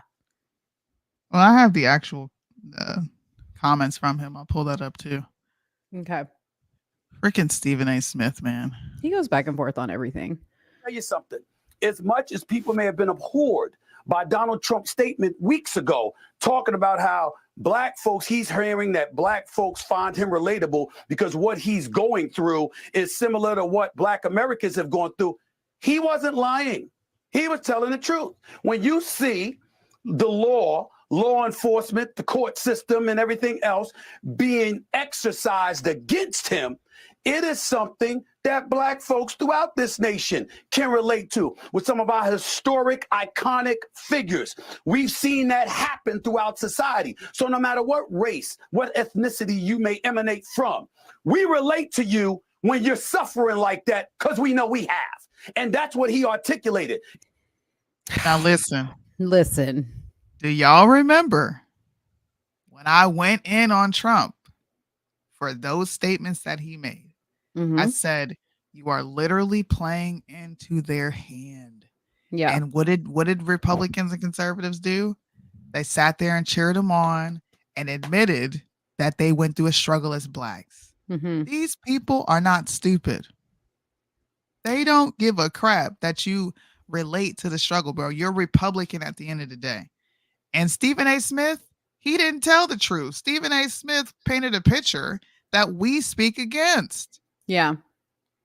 Well, I mean, not even the fact that he's Republican at the end of the day, that they don't relate, because there's black people that are Republican that are fighting the system. I'm sure that probably exists. Why don't we just bring up the actual fact that Trump, yes, the situation he's in where the legal system is being weaponized against him is a fact. And there's a lot of people that can relate to that, not just black people, because newsflash, not just black people are in jail. Okay. But what all people can also relate to is the fact that they ain't got Trump dollar bills in their bank account. They don't have Trump access to lawyers like he has. Okay. The average person who's fighting the legal system, the criminal justice system, whatever you want to call it, does not have the resources and the attention that Trump has, just for the sheer fact that he's Trump. Okay, so I mean, I understand what Steven said. Like, I don't disagree with what he said, but at the same time, you should have said, but Trump's not relatable as an individual because he's just at a different level that most people aren't at. Either way, this is not what black person is being dragged through the mud for their beliefs and for how they're standing up for the country. Don't worry, I'll wait. Well, nobody. No, we don't know that because guess what? Black person? See, hold on. I can't, bro. Hold on. Let's just say this for a second, though. We don't know that, SOONIE, because the internet's not talking about them. They're talking about Trump. Okay, so we can't say what black person is going through this. First of all, here's another news flash. There's more than just white and black people in jail. Like, there's all types of people in jail who might be in jail for standing up for their beliefs or whatever it may be. I don't fucking care. That's not the point. The point is not. Yeah, but it's not happening to them because they're black, which is what black people are saying. Oh, yeah. It's not different. Specifically happening to them because they're black and the system is rigged against them because they're black. Yeah, that I understand. So for him to say that he's relatable because, well, they've gone through this trauma too. No, bro, every American has gone through that trauma. Gen Sixers have went through that trauma, but he's not relating to Gen Sixers. He's relating to black people. Right. Exactly. He should have just stood on the square, bro. If you were going to be dedicated to the lie, then be dedicated to the lie. That's how I look at it. Yeah. You came out and was like, never mind, I quit. Well, because his masters cracked the whip on him and they were like, I quit. get your ass back in line. You stepped a little too far out. Okay, we let you say that shit about Joe Biden not being who he said he was. That we let you get away with because we agree with that. Renee Smith is. I don't know why anybody listens to him anyway. I really don't. I have Stephen A is entertaining. Yeah, but he does not say anything worth listening to. Yeah, you just don't. Stephen A doesn't want to accept that a good bit of Black Americans support Trump. I think Stephen A knows that. but I think the people who probably give him his market as far as who watches him, who supports him, his relationships, I think all those people reached out and was like, hey, bro, why are you saying that? Why would you admit that Trump can relate to our experience? We black and he's white and da-da-da-da-da. And they're after him because he's actually trying to do something to the country. Like threats of democracy. I can guarantee you that's the conversation that was had. I believe that he's fully aware and knows, which is why he said what the fuck he said. Yeah. Everybody can see the temperature is changing in the black community. I'm not saying it's happening in historic mass numbers. Well, I say mass numbers, but I don't think it's historic. Yeah. But at the end of the day, we don't determine elections. So this is just blowing hot air in the wind. At the end of the day, we're not black. The black population is not determining an election, bro. 1 minute you are, 1 minute you're not. It's weird. It's like 1 minute you don't have power, the next minute you got all the power. It's not funny. Oh God, Uncle Sad is in the building. He said Trump 2024. Hey, speaking of a Trump, let's play the clip from John Legend making his comments on Trump. John Legend. Look at that. His wife accuses some weirdo shit. You need to be focused on her crazy ass. Yeah, they're supposedly a part of the Illuminati, you know, like they're in there with the top players, you know, supposedly remember the baby that she had a miscarriage and then she like posted pictures of her holding a dead baby. Didn't they make a whole like documentary or some shit? Oh, I don't know. I got to see it if they did. Oh my gosh. Wow. Yeah. Anyways, let's take a listen to what John Legend says. Made it clear throughout his life that he believes black people are inferior. Like he believes that to his core, in his bones. He wouldn't let us live in his buildings back in the day. But also, when you hear some of... Can I just stop it there? He wouldn't let us live in his buildings back in the day. Can like somebody point me in the direction of those facts? That is a very broad statement. What are you talking about? Crazy. The stray comments he makes, he clearly believes in a genetic hierarchy of humanity and is racially determined. So he is a tried and true, like dyed in the wool racist. Like in the core of his being, he's a racist. So I don't want to hear what he has to say about what he's done for black people. He's done very little for us. And he is at his core truly a racist. And you even hear what he says about immigration and what countries he wants people to come in from. Bruh. They all are very white. That is true. Hurry the fuck up. Universal. Look at her. She's like, that's true. Another white, you know, she's got the white guilt. Bruh. Yep. Can we just, can I fact check John Legend real quick? Yeah, let's do it. Let me fact check you real quick, John Legend. The point is that this week the Jets played Denver.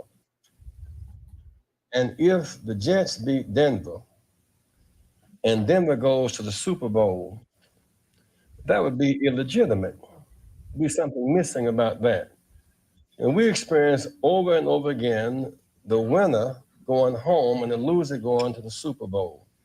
And that's what Chris Andam is about. Thank you for that, Roger Ailes. I now want to bring forth a friend who has, he is deceptive in that his social style is of such. One can miss his seriousness and his commitment, while his success is beyond argument. When we opened this Wall Street project and we talked about it, he gave us space at 40 Wall Street, which was to make a statement about our having a presence there. And beyond that, in terms of reaching out and being inclusive, he's done that too. And created for many people a comfort zone when I ran for the presidency in 84 and 88. Many others 84 and 88, inclusive. I want you guys to pay attention to who's talking. And when you see who he brings up, your mouth's gonna hit the floor. And John Legend looks like a complete fucking idiot. All it was either laughable or something to avoid. He came to our business meeting here in New York because he has this sense of the curiosity and a will to rest to make things better. And so aside from all of his style and his pizzazz, he's a serious person who is an effective builder of building for the builder of people. Last year, he was a part of our workshop, of our panel workshop on what are the challenges and opportunities. And so a year later, Donald Trump, for a few minutes, challenges and opportunities to embrace the underserved communities. Donald Trump.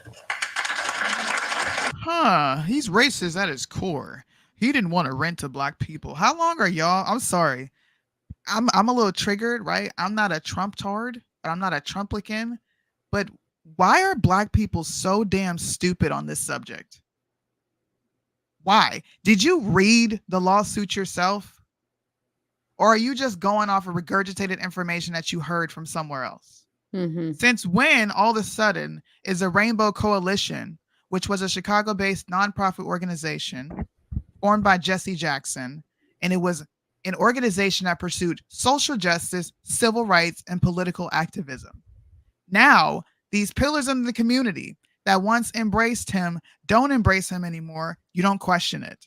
Pillars in the community that would have defended him a long time ago, that no longer defend him, you don't question. A half-assed story about, well, he thought the Central Park Five were guilty. So freaking what? He thought they were guilty and he put out a flyer. Does that trump him actually offering you opportunities that you say you don't have in this country, by the way? Does that trump everything? He funded this man's his political endeavor to run for president twice.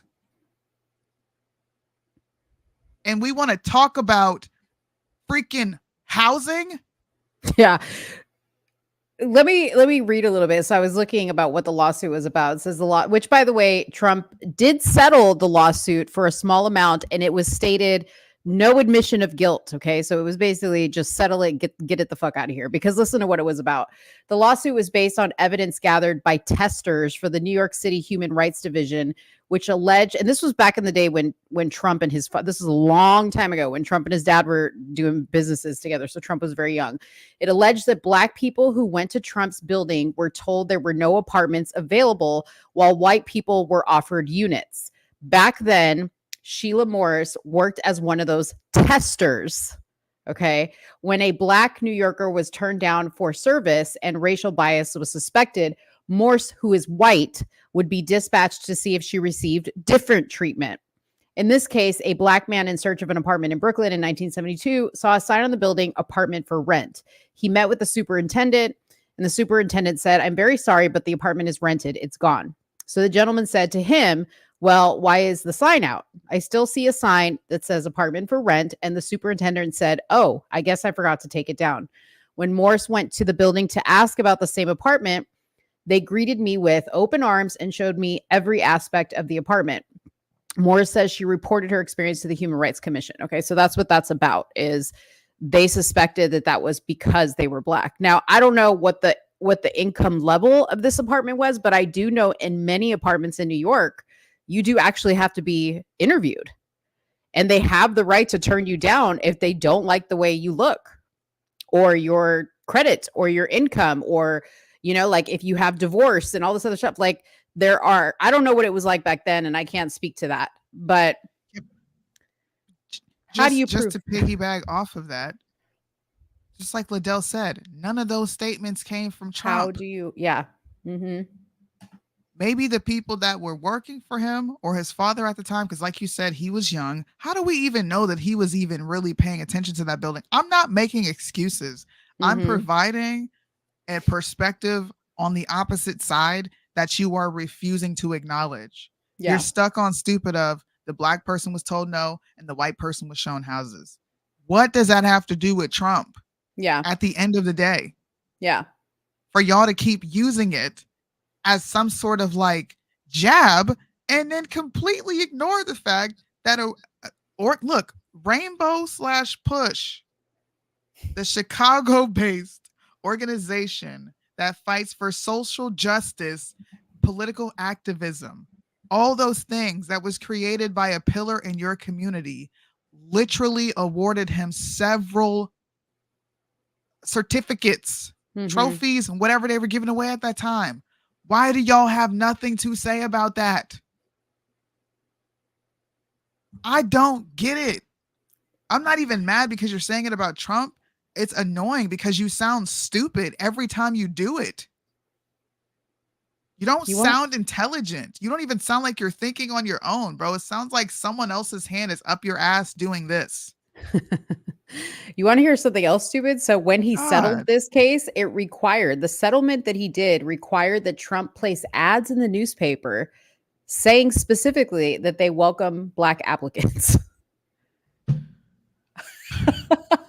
That's wild. And this was back in 1973. No, sorry, this wasn't back. Sorry, was this in 1973? Oh, this is funny. During the presidential night, Hillary Clinton raised a it was a 1973 federal lawsuit brought it. So that's why you guys know about it, because Hillary Clinton mentioned it. Otherwise, you guys would have never known about it. She mentioned it in the presidential debate, and that's how you guys know about it. And they were being sued by the Justice Department. Man, this really tells you like how far back they've been going after this man. Like seriously, this is crazy. Crazy. That nigga. I'm sorry. I'm trying to stop saying that word. But why is he even allowed to speak?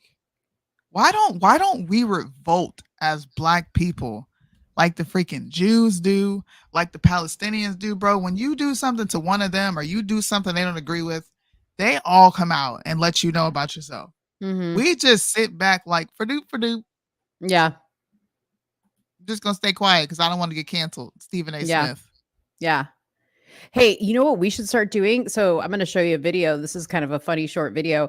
So this lady followed Alec Baldwin into a coffee shop and berated him. And I was like, this is genius. Because we literally, like our side should do this to people and then and you'll see. I'm not going to spoil it for you, but we should do exactly what she's doing, but we should like turn it to like, I'm not going to stop until you say Trump 2024. Okay. Can you please say free Palestine one time? Why did you kill that lady? You killed that lady and got no jail time? No jail time, Alec? No jail time, Alec. You're putting innocent people in jail, Alec Baldwin. Free Palestine, Alec, just one time. And I'll leave you alone.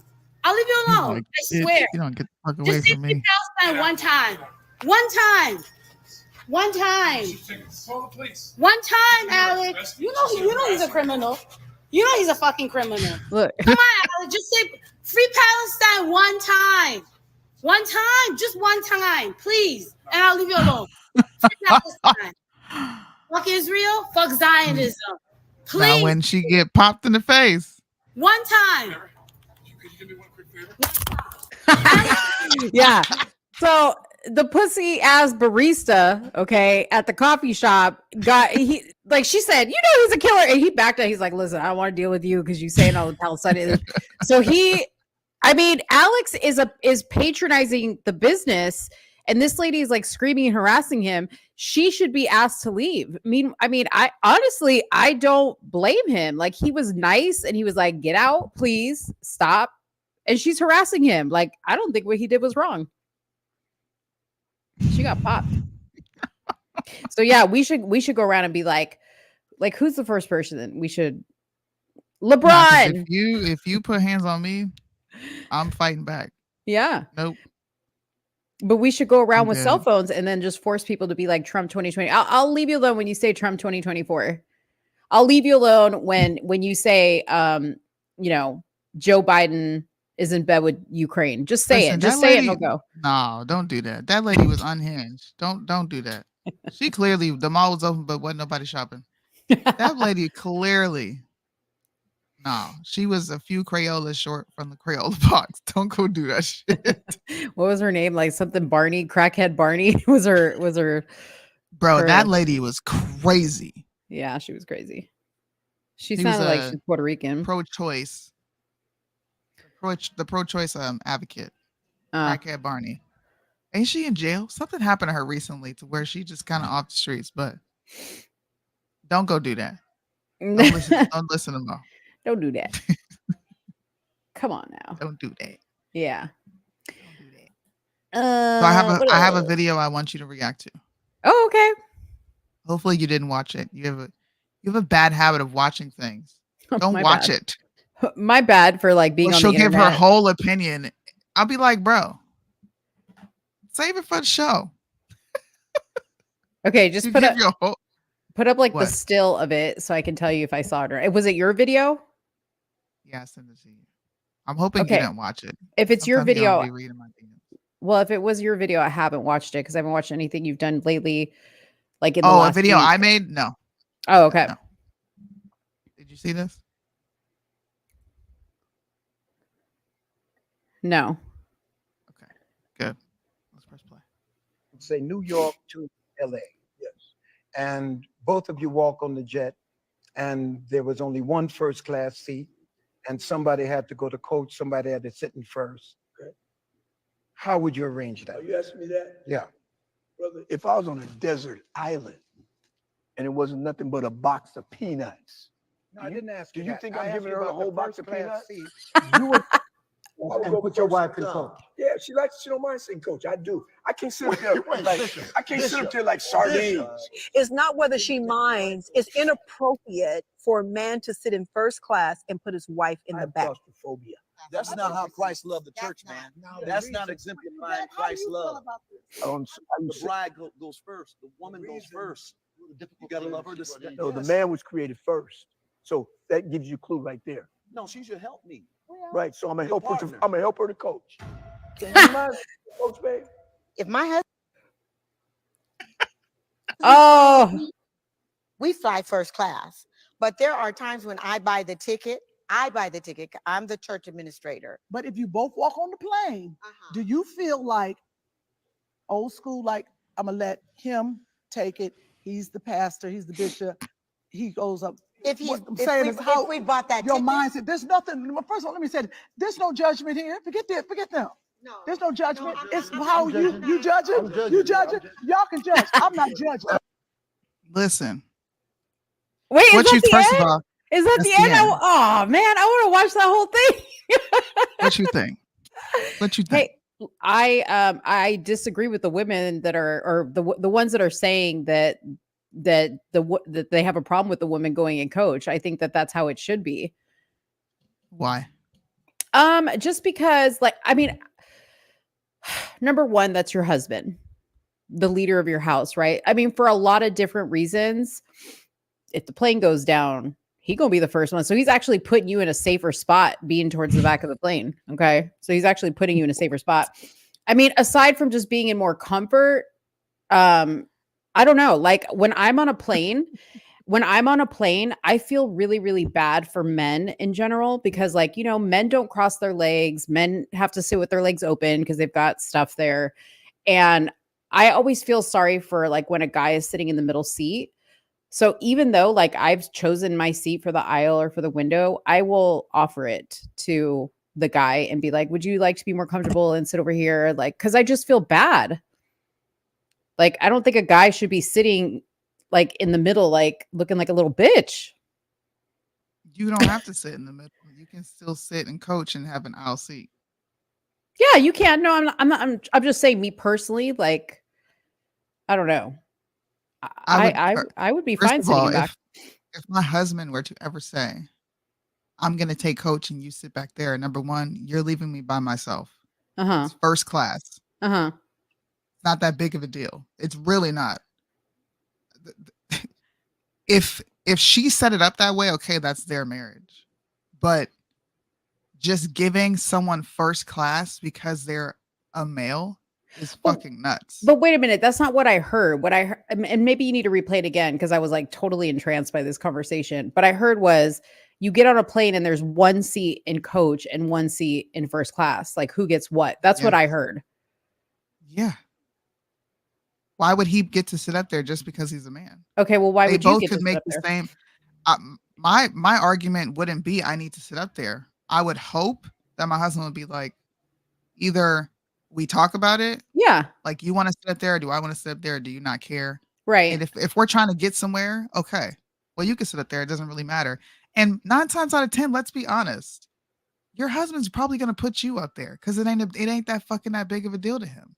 He's not going to care. Yeah. Or well, my take would be, I don't want to sit apart from you. If we don't agree that we want to sit apart from each other, then I'm totally cool with us waiting for the next flight.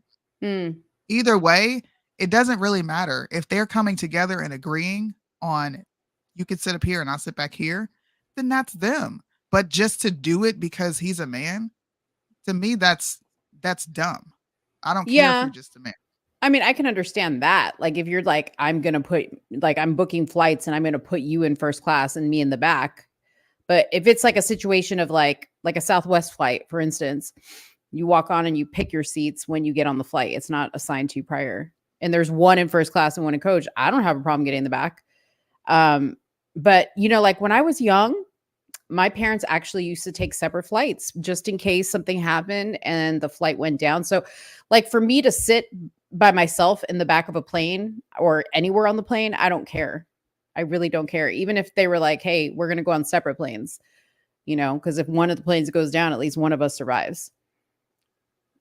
I don't know. There's a lot of different things to it. I think the way that they're arguing it, which is, to me, it's applying a biblical principle to travel. And that's maiming text, because the text that they're really using is 1 Corinthians. And I think this is Jesus talking. No, it's Paul talking. I'm so sorry. He's writing a letter to the Corinthians. He lets them know that at the head of every man is Christ, at the head of every woman is man, and at the head of Christ is God. So that's establishing a natural order right there, right? Which I don't disagree with. Right. But use that and apply it to airline seating. Brother, God made man first. So I get to sit in first class. Bro, are you... Baby, you want to sit in the front or the back? Or do you not mind? Do you want to take a flight or do you want to go together? Like, let's talk about this. That's what most married couples are going to do. Yes, I agree with you that I think most married couples would have the conversation. But just looking at it on the basis of how they pose the question, you get on a flight and you got to make that decision, right? If for the sake of time, like, you've got people behind you and your husband's just like, hey, I'm gonna sit right here. Like in your husband's case, he's a tall dude. He needs leg space. Like, to me, it would make sense for him to sit up in first class because he's gonna be miserable in coach.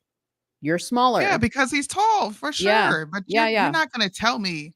He's telling his wife, I deserve to sit there because God made me first.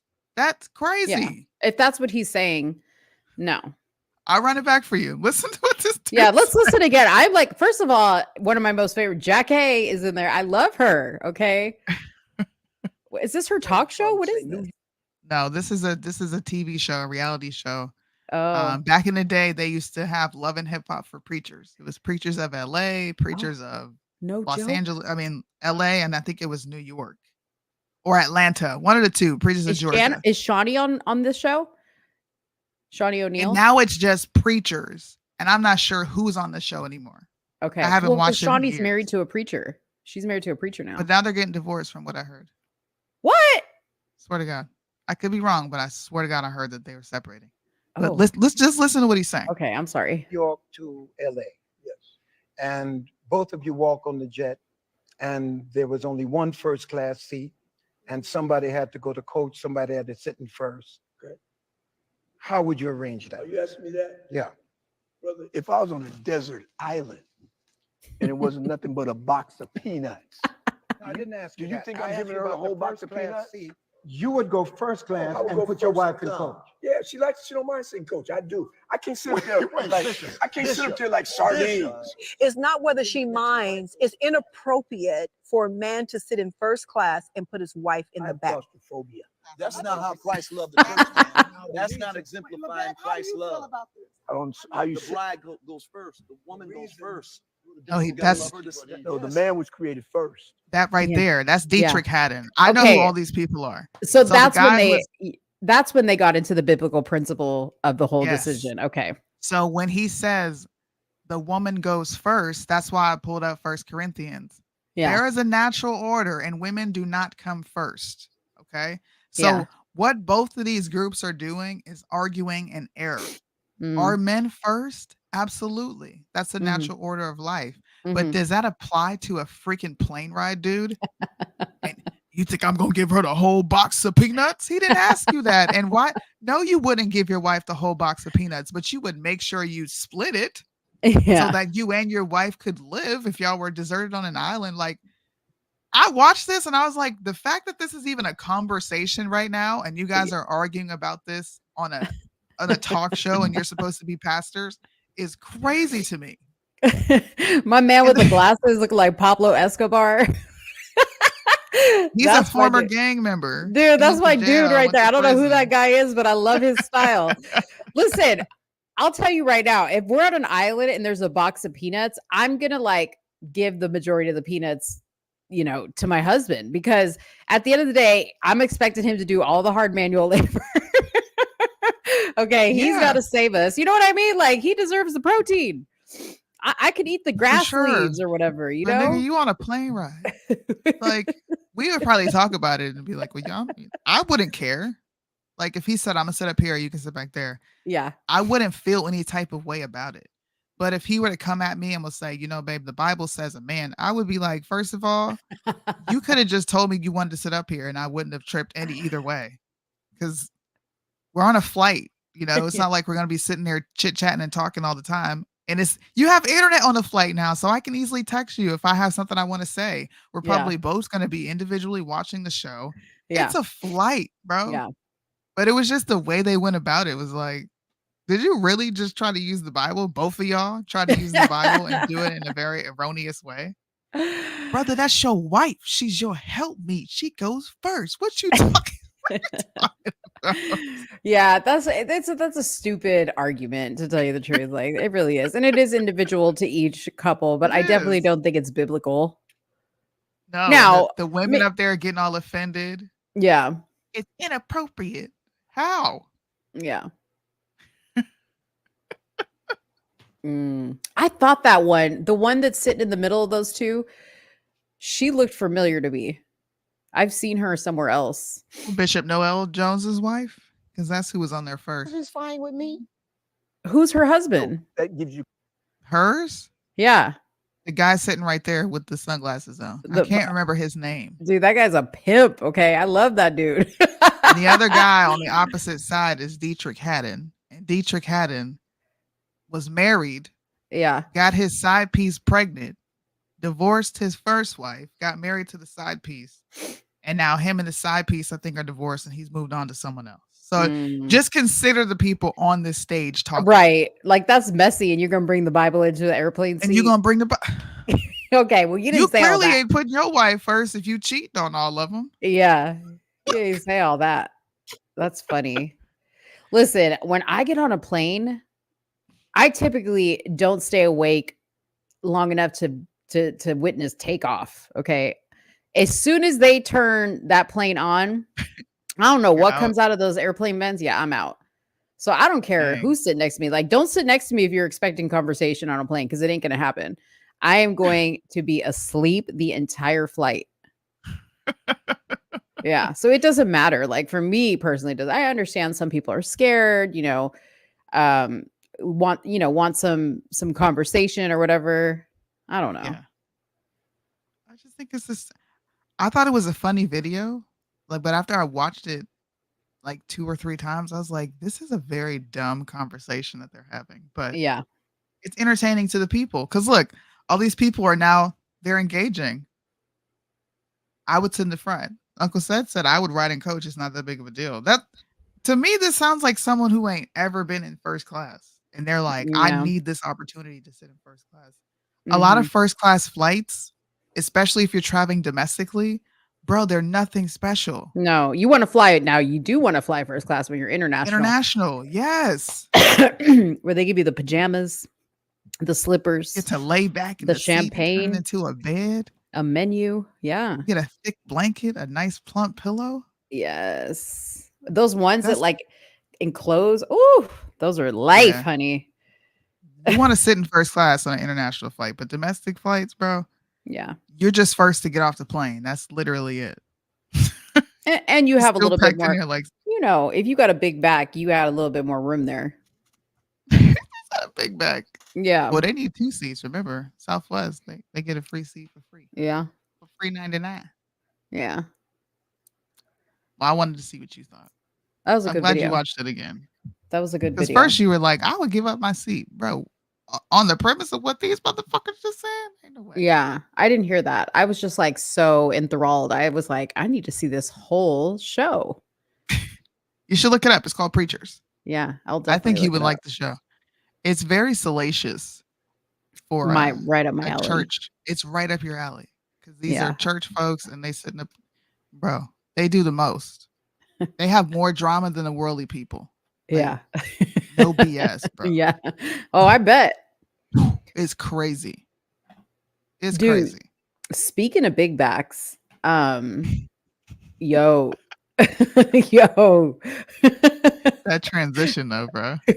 Dude, the transitions today have been fire. Okay. But okay, so speaking of big backs, and I know Marlandon wants us to be off big backs, but I just can't. First of all, did y'all see? I'll play it for you now that we're on TikTok. But y'all, Risa Tisa, she's been invited to some buffets, y'all. Look at her. She's getting big. She's getting big, man. All these, you know, the green room snacks have gotten to her.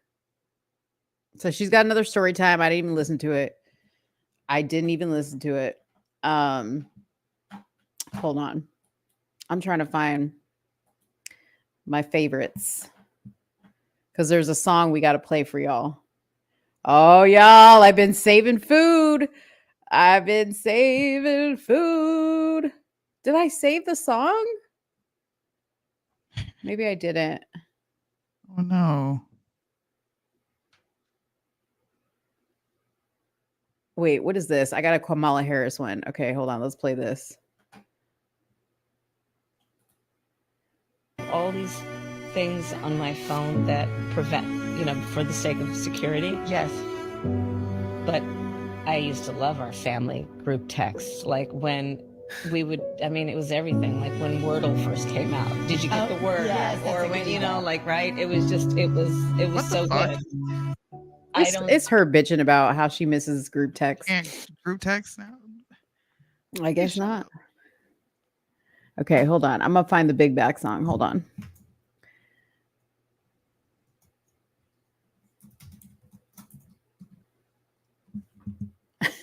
I can't believe.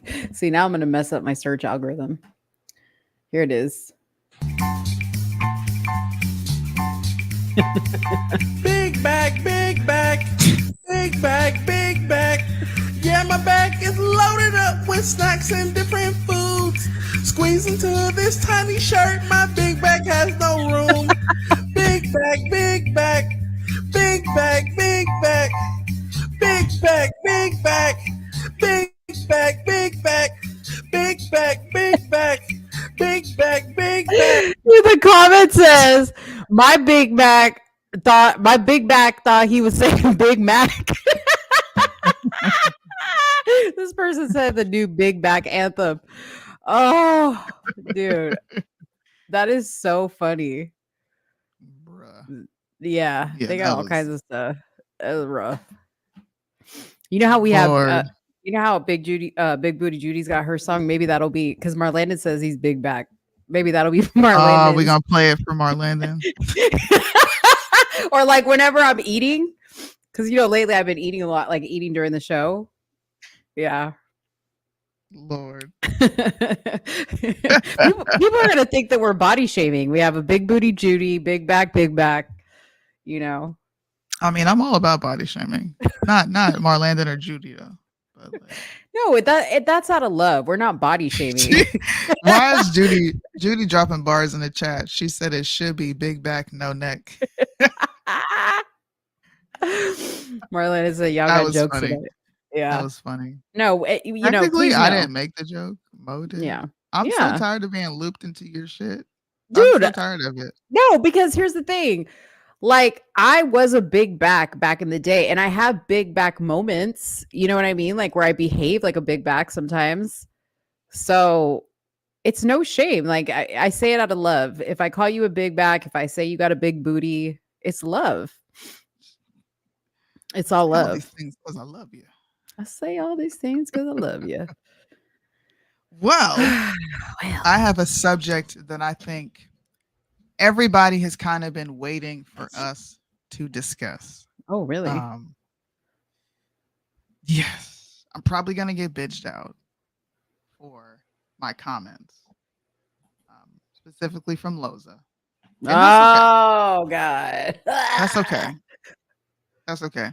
Because just like Loza has said many times, I'm probably the only one that reaches out like, hey, bro, you good? Yeah, I'll you sit and have a sure. conversation with him, offer him whatever advice as a woman that I can, especially on like emotions and shit and how to let stuff go. But he told Jesse Lee Peterson he don't seek advice from women. Oh, stop being messy. I don't need that. I don't need to hear it. Please. Loza, this caught my attention because I speak to Loza behind the scenes about the music. He'll ask me, hey, how does this sound? What do you think about this? This is going on. Sometimes I think a lot of times he's just hitting me up to vent. And if that's what I'm used for, like, whatever. That's cool. Everybody serves a purpose. It's all good. He had been talking about how he doesn't want to do MAGA anymore. And he wants to make the music that he likes to make. So my advice to him is like, bro, you do what you think is best. If you want to make that music, then go make that music. And the people who rock with that music will follow, right? Mm-hmm. The people who don't rock with it and they only like your political stuff, those people are going to rock with the political shit. But you like can't be getting mad and throwing tantrums when they don't rock with something you put out. Mm-hmm. We've had this conversation several times. And then he puts out this owl hunting song where he's got AI Drake on it. Mm-hmm. And none other than Mr. Joe Budden himself came across this and now is reacting to it. And Loza is very happy about this going viral. The reason that I wanted to talk about this is because we had a private conversation and he asked me this very specific question. Do I sound entitled or do you understand what I'm saying? And I think I told you about this conversation and I told him, bro, you sound like a spoiled brat. Mm-hmm. These people don't owe you nothing. Mm-hmm. And I brought something to his attention, which was pretty much like, are you in this to facilitate change or are you in this to get fame? Because either way, the people are going to see it and the real ones are not going to rock with you. And the people who just want to use you for whatever they want to use you for, they're going to be there 1000%. But your music has to be organic. Mm-hmm. I don't even know if he took that advice from me, but I know that when we're in those peaks and we're having those conversations, he's down. But the second he's got something that goes viral, he's up. Yep. You don't hear from him. I don't hear from him. He hasn't responded to my text. I hit him up, I think a few days ago. I hit him up just to check on him. Mm-hmm. Don't know if he's responded. But in those times where we're in constant communication, it's usually because something has gone wrong. It's gone wrong. And I want him to hear me publicly say it. Bro, you're going to lose real ass people who actually want to see you do good when you abandon us the second something goes great. Yes. Your music is going great. Yep. You got Joe Budden talking about your shit, right? But while you're losing the real ones, you gain the fake ones who aren't going to tell you when you look flaw.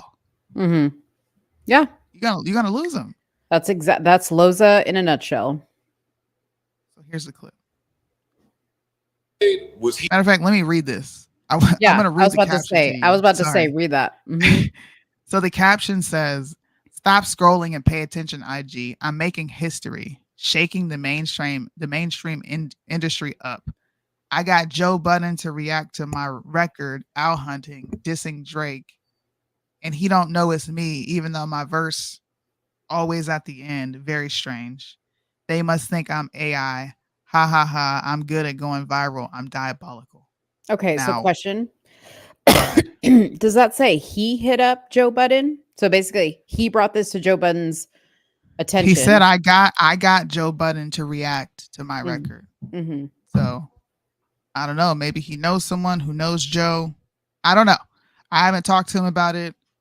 He hasn't. I don't know if he's hit me up because I haven't had my iPhone on or my Mac on.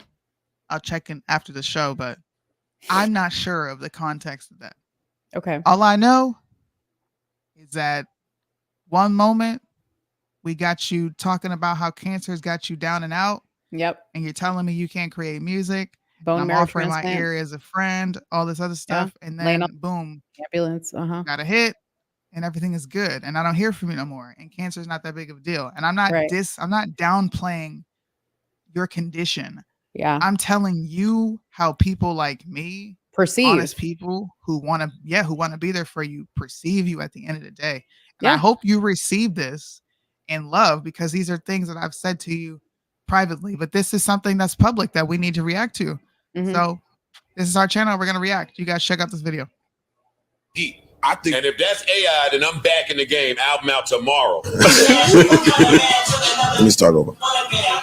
And those drum rolls sound like that beat was. I'm just whoever that is fire. Whoever penned that is, yeah. So the reason I'm saying all this is because the people who've been cheering you on and telling you, bro, keep going, you don't give a fuck about us. But the second a piece of trash like Joe Budden, who comes at D1 for coming out against the industry and telling these rappers to stop putting out this poison to the youth and actually talk about some stuff, come together to try to fix the problem and unify people. He attacked him. Okay? He attacked him left and right. And you're happy to have someone like that listen to your record and say it's fire, when people been calling you fire all along, bro.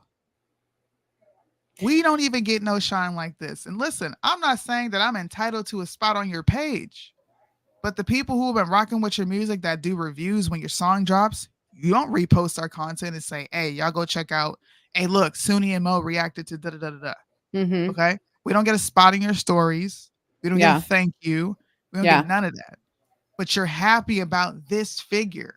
And I understand what Joe Budden represents, but at the same time, half the industry don't even rock with Joe Budden because of his antics. You're happy that this guy has something nice to say about your music, when real ass people have been rocking with you for so long. Don't even get we're not getting rizzed up, but this dude is. And then you got all these people who don't know you, who ain't talking to you offline, listening to you when you're down, pumping your head up even more, and you forget about the people who have been here. Yeah. Like, that's the only reason this caught my attention. It didn't catch my attention because Lowe's is going viral. It's like, damn, bro. You don't even care about the people who've been rocking with you behind the scenes, but you care about this? Right. But see, those people that are rocking with you behind the scenes are the people you hit up for donations when the music's not hitting right. So now it's got to be about cancer. Because you don't go hit up Joe Budden for no donation. I don't see Joe Budden making no donation to you. And this is the thing about it. It's like SOONIE has said, like, oh, should we have Loza on the show to talk about it? And like, part of me wants to say yeah, because I feel like it'd be a good conversation. And I know that Loza will be receptive to it, because that's what Loza does, is he like acts out, and then like we talk to him and he backs down and he's like, yeah, you guys are right. And he has this moment where you feel like he's changing. And then he goes right back to his bullshit. But let me just say this. I've never heard of the song Owl Hunting, so I'm not quite sure how it's changing the world. Maybe you want to play it. Yeah. See, this is what I mean, bro. Because even in me offering you criticism, I'm still going to play your song. And I bet money you don't show this. And I don't even feel like I should have to ask. I feel like you should just do it off the strength of like, okay, these people rock with me no matter if I'm up or down. You feel me? Yeah. But let me just say this though, and we'll see after the show, because anytime we play anything of Loza's, I get hit with a music copyright, which tells me he hasn't paid off his label. Because Loza himself doesn't have copyrights unless he's tied to a label. And the label has rights to his YouTube and all this other stuff. So he told everybody he paid off the label, but as soon as this hits, as soon as we're done recording, I'll have to mute the whole segment with his song in it because otherwise I have to share copyright with his label. And I'm not going to do that. Well, here's the actual song. It's got almost 1 million views, 700,097 views on this video. And here's the song.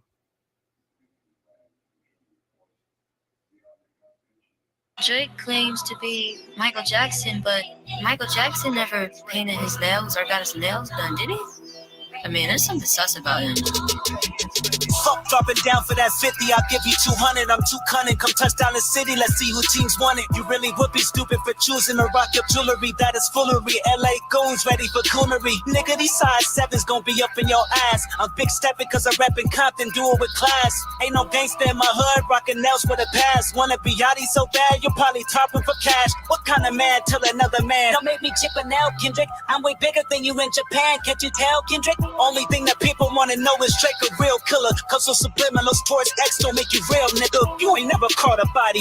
Boy, you the closest thing to a porta potty. Let niggas piss on you, this industry is more than sloppy. Or these fornications, bodies that you cop a 40 shot recording on somebody's watching. Since we not gonna throw our subliminals, I'll admit it. Your favorite rapper Drizzy been sleeping with Diddy. Listen, I know the tension that's risen. Y'all wonder why he got punched. He kept scraping his teeth, he was eating his dick for lunch. I got the proof on the USB, try me if you want. Apologize like Cole, if I were you I would stop. I'm never selling my soul, that's why I sold 200K. At least I can say I'm a man at the end of the fucking day.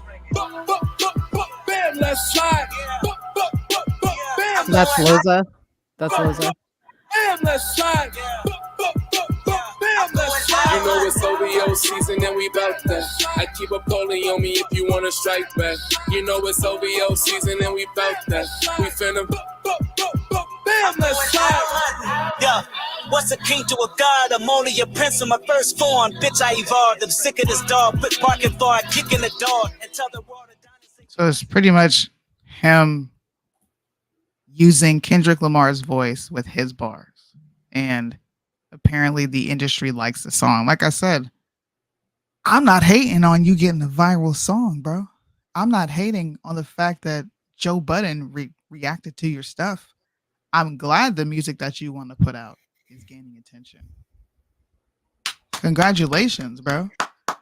But you don't recognize the people who have been supporting you for so long.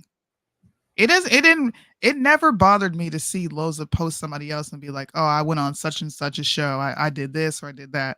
Mm-hmm. But to see Joe Budden up there and all the stuff that he's been in the news for, especially not even the news, but just in our conversations culturally about, which is telling rappers to shut the fuck up, calling out the disgustingness of the industry and the music, that bothered me. That really bothered the shit out of me. But and I'm sorry if and Liddell, we'll get to the DMs in a second. I'm sorry if I'm missing something. What are you missing? So his post says, stop scrolling and pay attention. I'm making history and shaking the mainstream industry up. Joe Budden reacts to my record, Owl Hunting, dissing Drake, and he don't know it's me. So how are you shaking up the industry? He didn't mention your name. See, this is the thing about it. Is Loza, you should come out with that dope beat, because I love the beat on the song. Come out with it with you rapping. Stop using AI fake rappers to get your shit to trend. Because that's not, people aren't tuning in for you. They're tuning in for the name that you put in the title of the video. That's why you put your verse at the end. You've got to believe in yourself and stick to that, whether it goes up and whether it goes down. SOONIE and I get up here every Tuesday and Friday and put a show together like we got 1 million views. Like we got a lot of people watching us, and we don't. You know what? One day though, we had over 1,000 people watching our live, and it was incredible. And Yeah, it was so cool. I mean, we never got that again, but it's okay. Like that didn't make us like, oh God, I gotta go like text somebody and tell them how shitty I feel and blah blah blah, and I gotta put a GoFundMe up and all this other stuff. I don't know. Like he's delusional. He's delusional. So I just want you to recognize the people who have been there for a minute, bro. Yeah. Not even for no attention. It's like it's like having a friendship, and your friendship, the energy that you put in is not reciprocated back. I would never be friends with Mo if I'm constantly calling her like, hey, how are you? What's up? Or I send you a text message like, hey, how was your weekend? We're not constantly talking about politics. This is my friend. We talk about what our families did, or I'm doing this, or like my move that I have coming up. Yeah. We're talking about that, bro. Imagine if I only hit you up to complain about something going on. Oh, I would never answer the phone. I would never answer. I mean, it would get old. You know what I mean? Like it would get old. That's all I'm saying, man. Yeah. That was crazy. I wasn't even paying attention to the fact that, okay, damn, his song went viral. He's been waiting for a viral hit, and he finally got it. Like, shout out to you. I read the caption, and I was like, you kidding me? All the people that do reaction to your music on YouTube, all the people that don't got that type of reach, like, you have a big platform if you really want to be honest. You can easily get hundreds of people to sit there and listen to you talk or complain or whatever you're doing on the live. Yeah. You're so worried about people not helping you up that you're not even helping the people who are trying to help you up. To me, it's a full circle moment. Yeah. If I get put on, guess who I'm coming back for? The first people I'm coming back for is Mo. I'm coming back for Liddell. I'm coming back for all the people who were rocking with me way before anything. How can we make this work and all work together? Yeah. That's just how I think. My friendships are, I'm going to reciprocate the energy. And anytime that you spoken to Loza, I can answer right away. For me, has he ever said, "How's your family doing, SOONIE? How are you doing?" Every now How's and your then, platform? Yeah. He does. Oh, Every wow. now and then. Oh, that's Every now and amazing. then. But is it Every now a and then. segue to like enter in his issues? It's usually me reaching out, being like, "Yo, what's up? How are you?" For sure. Yeah. But sometimes it's reciprocated and sometimes it's not. Sometimes it's reciprocated after he's got, all his venting out, and he's like, you know what? How are you doing good? Like, what's up with you? One of those moments where like it's like how somebody's gonna approach you type of thing. I know what so I don't take it personal.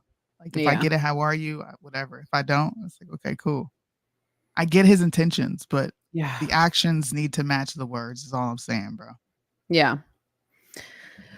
All right. Liddell sent us something. I don't know what this is, because it says the caption from official Joey Fresh says passed a bill and now in USA. So I don't know what the context is of this, but Ukrainian spies. Let's see. Walmart infiltration. Hey, y'all watch this. So this chick from the Ukraine get hemmed up in Georgia for stealing on the job. But listen to what she says in this phone call.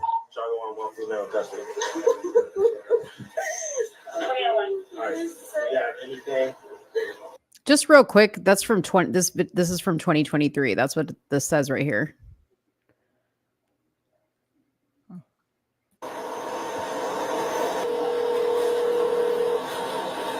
Check it out now.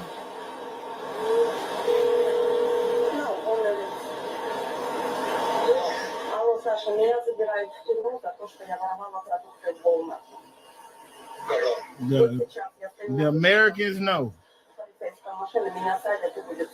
Walmart infiltration. How do they know that though?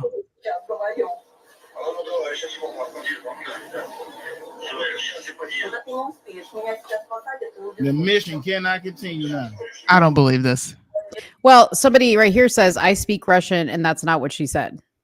Okay. I could put. Matter of fact, hold on. Can you post that in our group chat? Not our group chat, but can you post that link in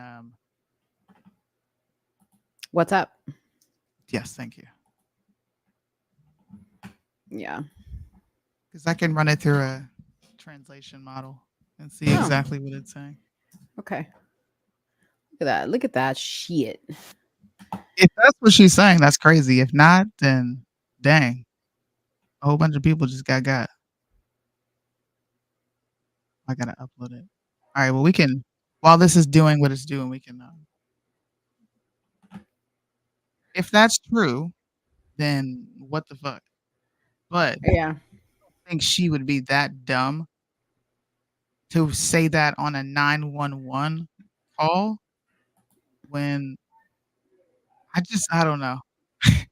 I don't know. There's something about this, and I'm like, yeah, right. Like, especially she's fat and Russian. I ain't never seen no Russian woman look like this. I don't know. You know, there's lots of Russians actually where I'm at. There's a huge Russian community where I'm at. Really? Yeah. Russian. Translate to English. Soonie's about to break the story right now. Upload video. Hey man, you be sleeping on AI. The AI is about to translate this video for us in real time. Okay. You're doing all that talking about AI, and look, you sitting here using it. Look at that. Faster. All right. Export. I gotta sign in. I'm so sick of that. You got to sign in for everything. They want your name and your last name. They want to know. That's why you make burner emails, bro. Don't ever use your real email. Somebody said that she said, Sasha, I'm getting arrested for stealing from Walmart. They're about to take me in. He said, okay, I'm coming to Walmart now. She's saying you won't make it because they are taking me in right now. I'm so embarrassed. I'm an idiot. Nothing is said about any of what they said is translated. Somebody said BS. She said I got crabs in my cooter and they caught me stealing some butter to dip them in. And she said, you will have to go get a banquet microwave dinner because no seafood tonight. That's funny. Hey, look, this is a great way to, market. Oh, well, there's that thing. Yeah, there's a lot of mixed people. I took 6 years of Russian language arts in China. She said this exactly. And then I can't see what it is because it says see more and I can't click on it. I don't know. Pretty interesting though. Why the fuck would Ukraine be on a secret mission to infiltrate Walmart? Come on, people.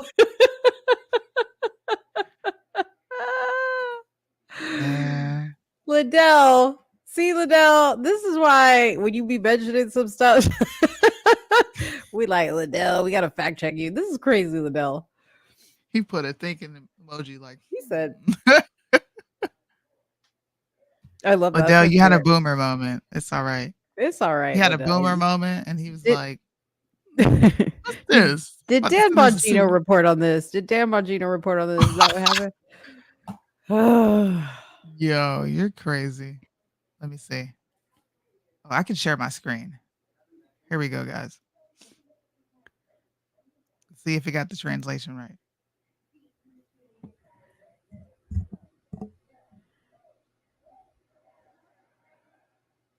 Wait a fucking minute.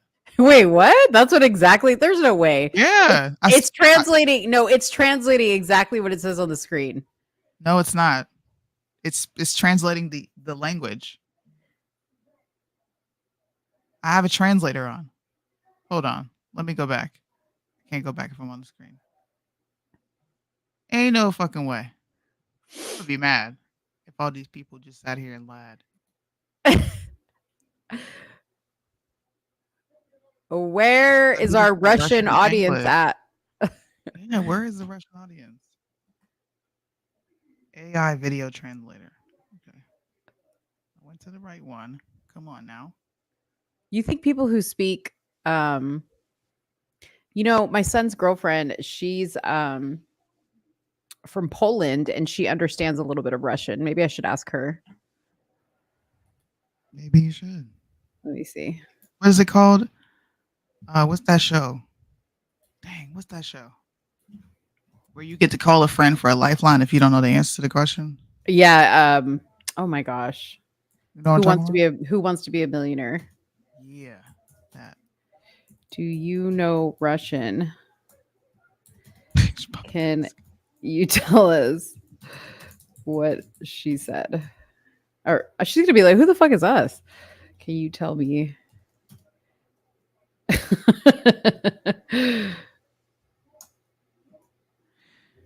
Original language. All right. I have to do it all over again.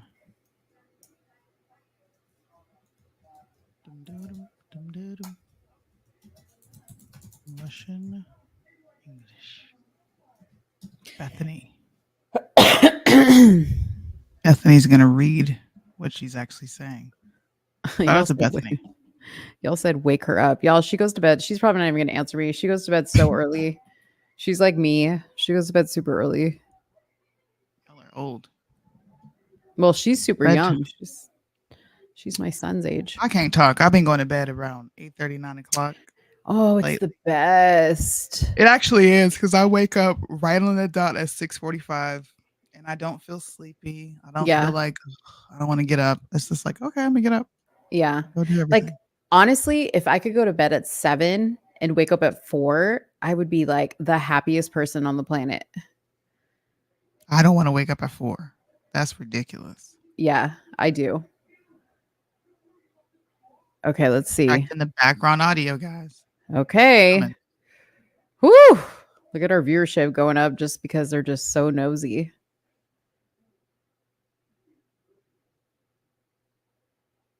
Shout out to Liddell for extending our life.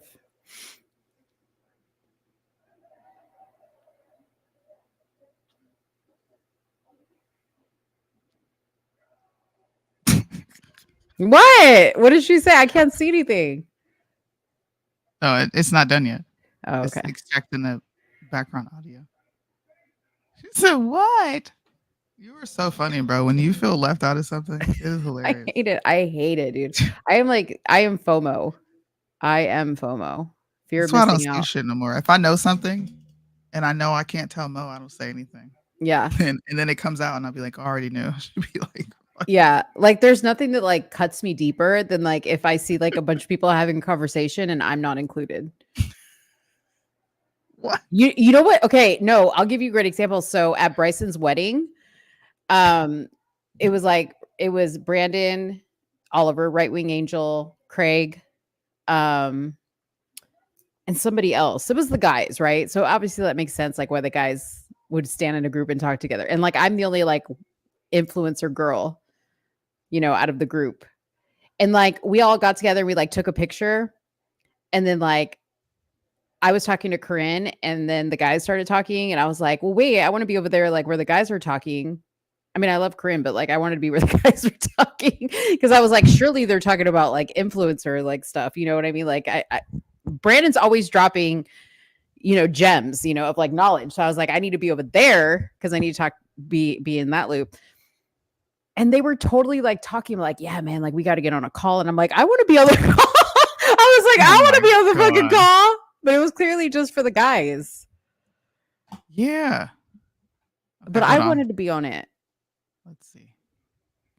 You look good. This. A girl from Ukraine was shot in Georgia for stealing work. Listen to what she says in hers. Phone.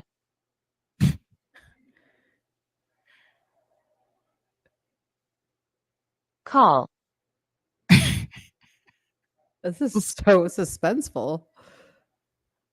Look. Americans know. Valmerd infrastructure. What? The mission cannot. What? Continue.